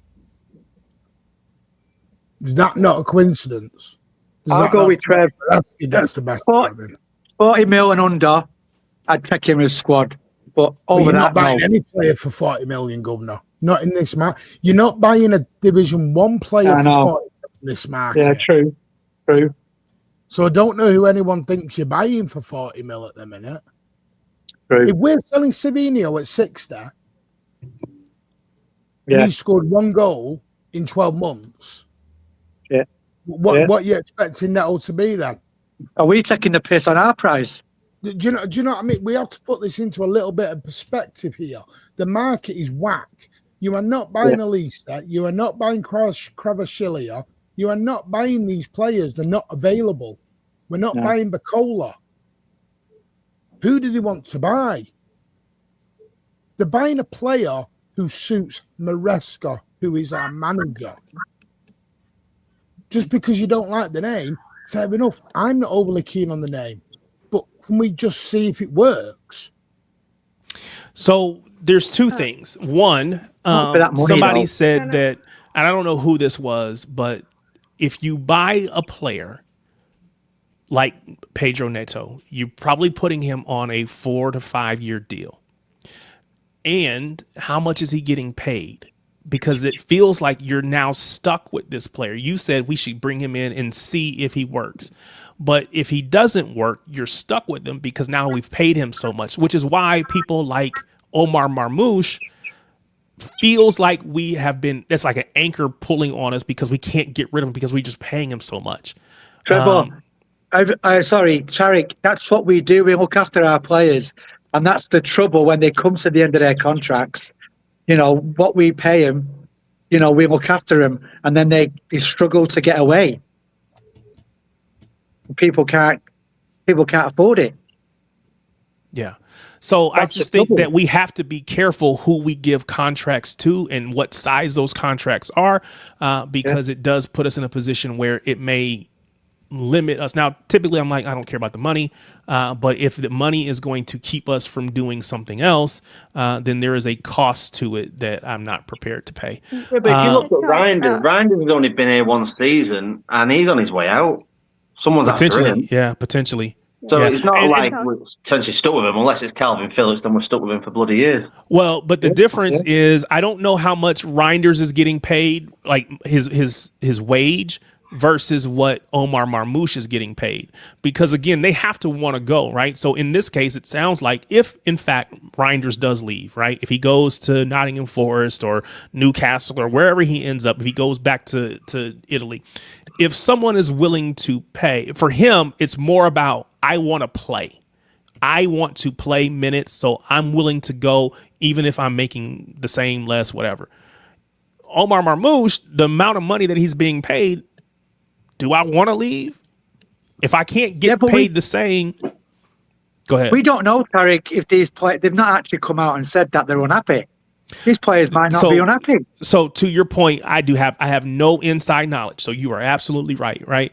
I am only speaking to what's out there in the atmosphere, whether it's right, wrong, or indifferent. I'm speaking to it. It could very well be completely made up. So I will concede that point. All right. We're going to get off of here. We're over 3 hours. Me right up right now. Well, that's why you need to get out the chat. And again, I don't think that. So again, I want people to respect each other, right? So if you're in the chat and you're intentionally winding up Martin, don't do that. He's sat there making comments about Englishmen and then going, "Oh, I don't support you." Well, when about you giving super chats about your dad? Super chats about your dad. Okay, let's I'm not like it's up, it's over here, but I'm not actually looking at it, so I don't know. But I do ask for us to be respectful of each other, right? Martin is a moderator. He comes on every single week. I respect him. I'm on his channel, so please treat Martin with respect. If you are not Martin and you are a moderator and you feel like Martin is being taken, treated unfairly, do what you got to do. Be a mod. Do what you got to do. I appreciate everybody. I'm glad everybody is here, but I want to respect each other, and that goes both ways. All right. So we're going to get off of here. It's over 3 hours in. I still haven't eaten dinner. So we're going to get off of here in a minute. I'll explain it quite well. I'm not going to have super chats about my dead dad. Chuck back in my face, mate. Yeah, let's not bring up dads, especially not ones that are past. Sorry, mate, I can't help you. All right. Also, Tariq, if somebody's bragging that their super chat rattled the whole channel, that's not somebody you want on your channel. I'm sorry. I'm not seeing it, and again, I haven't seen it. But Darsh is in the chat. Darsh is one of our moderators. Darsh, do what you do, bruh. If Snoopy is on, do what you got to do. I trust you guys. I don't do this YouTube thing like that. So again, I don't even know what I have to do to get people off. But just be respectful. That's really what I want. I want everybody to be here, but I want everybody to be respectful. And like I said, we're coming to an end, so we're gonna keep moving. We're almost done. Rage baiting people. Well, we're gonna be done. All right. You know what? Let's leave these other topics. Martin, we're gonna end, bro. It's okay. We're gonna stop so that everybody can calm down. We will be back next week. And if people want to come back next week, I hope everyone will be back. I hope we will be. But again, don't. Martin is my friend. Do not treat him in a negative way, just like I wouldn't want him to treat you in a negative way. Any talk of dead parents, fathers, that's way over the top and is never going to be okay. Let's stop that. All right. Let's treat each other with respect. Again, the thing about my channel that people tend to say that they appreciate is that we try not to overtalk each other and we try to respect each other's opinions. Let's keep that here in this community so that we don't lose it. All right. We are going to end. If you haven't already, do me a favor, hit the like button, hit the subscribe button, hit the hype button, all of those things. I certainly appreciate everybody that has been here, whether you've been on stream, on camera, on mic, or you've been in the chat. All of it is appreciated. Thank you so much. We will be back on next Tuesday. Yes. The Tuesday after. And I will put this in like a post or something. This Tuesday after, I think it's the 17th or something like that. I will not, or maybe it's the 18th. I don't know, but I will not be able to do it. At least I don't think I'll be able to do it because I will be on a trip for work. But I might try it depending on what the evening looks like. But let's just plan to not. We're gonna have it next week, but we won't have it the week after. I will put that in a post on YouTube so that people don't forget. But again, I do certainly appreciate Marla, Matthew, Trev, Martin, Danny, Governor, Darsh, who was on earlier, everybody that's in the chat, everybody that's doing their thing, Paul for the super chats, Martin and Snoopy for being subscriber, not subscribers, but members, the 2 new people that joined as subscribers. All of you guys make this worth doing. I appreciate the conversation. I appreciate all that you guys do. Big ups to everybody. Up the Blues, and let's get another win tomorrow evening. Let's go.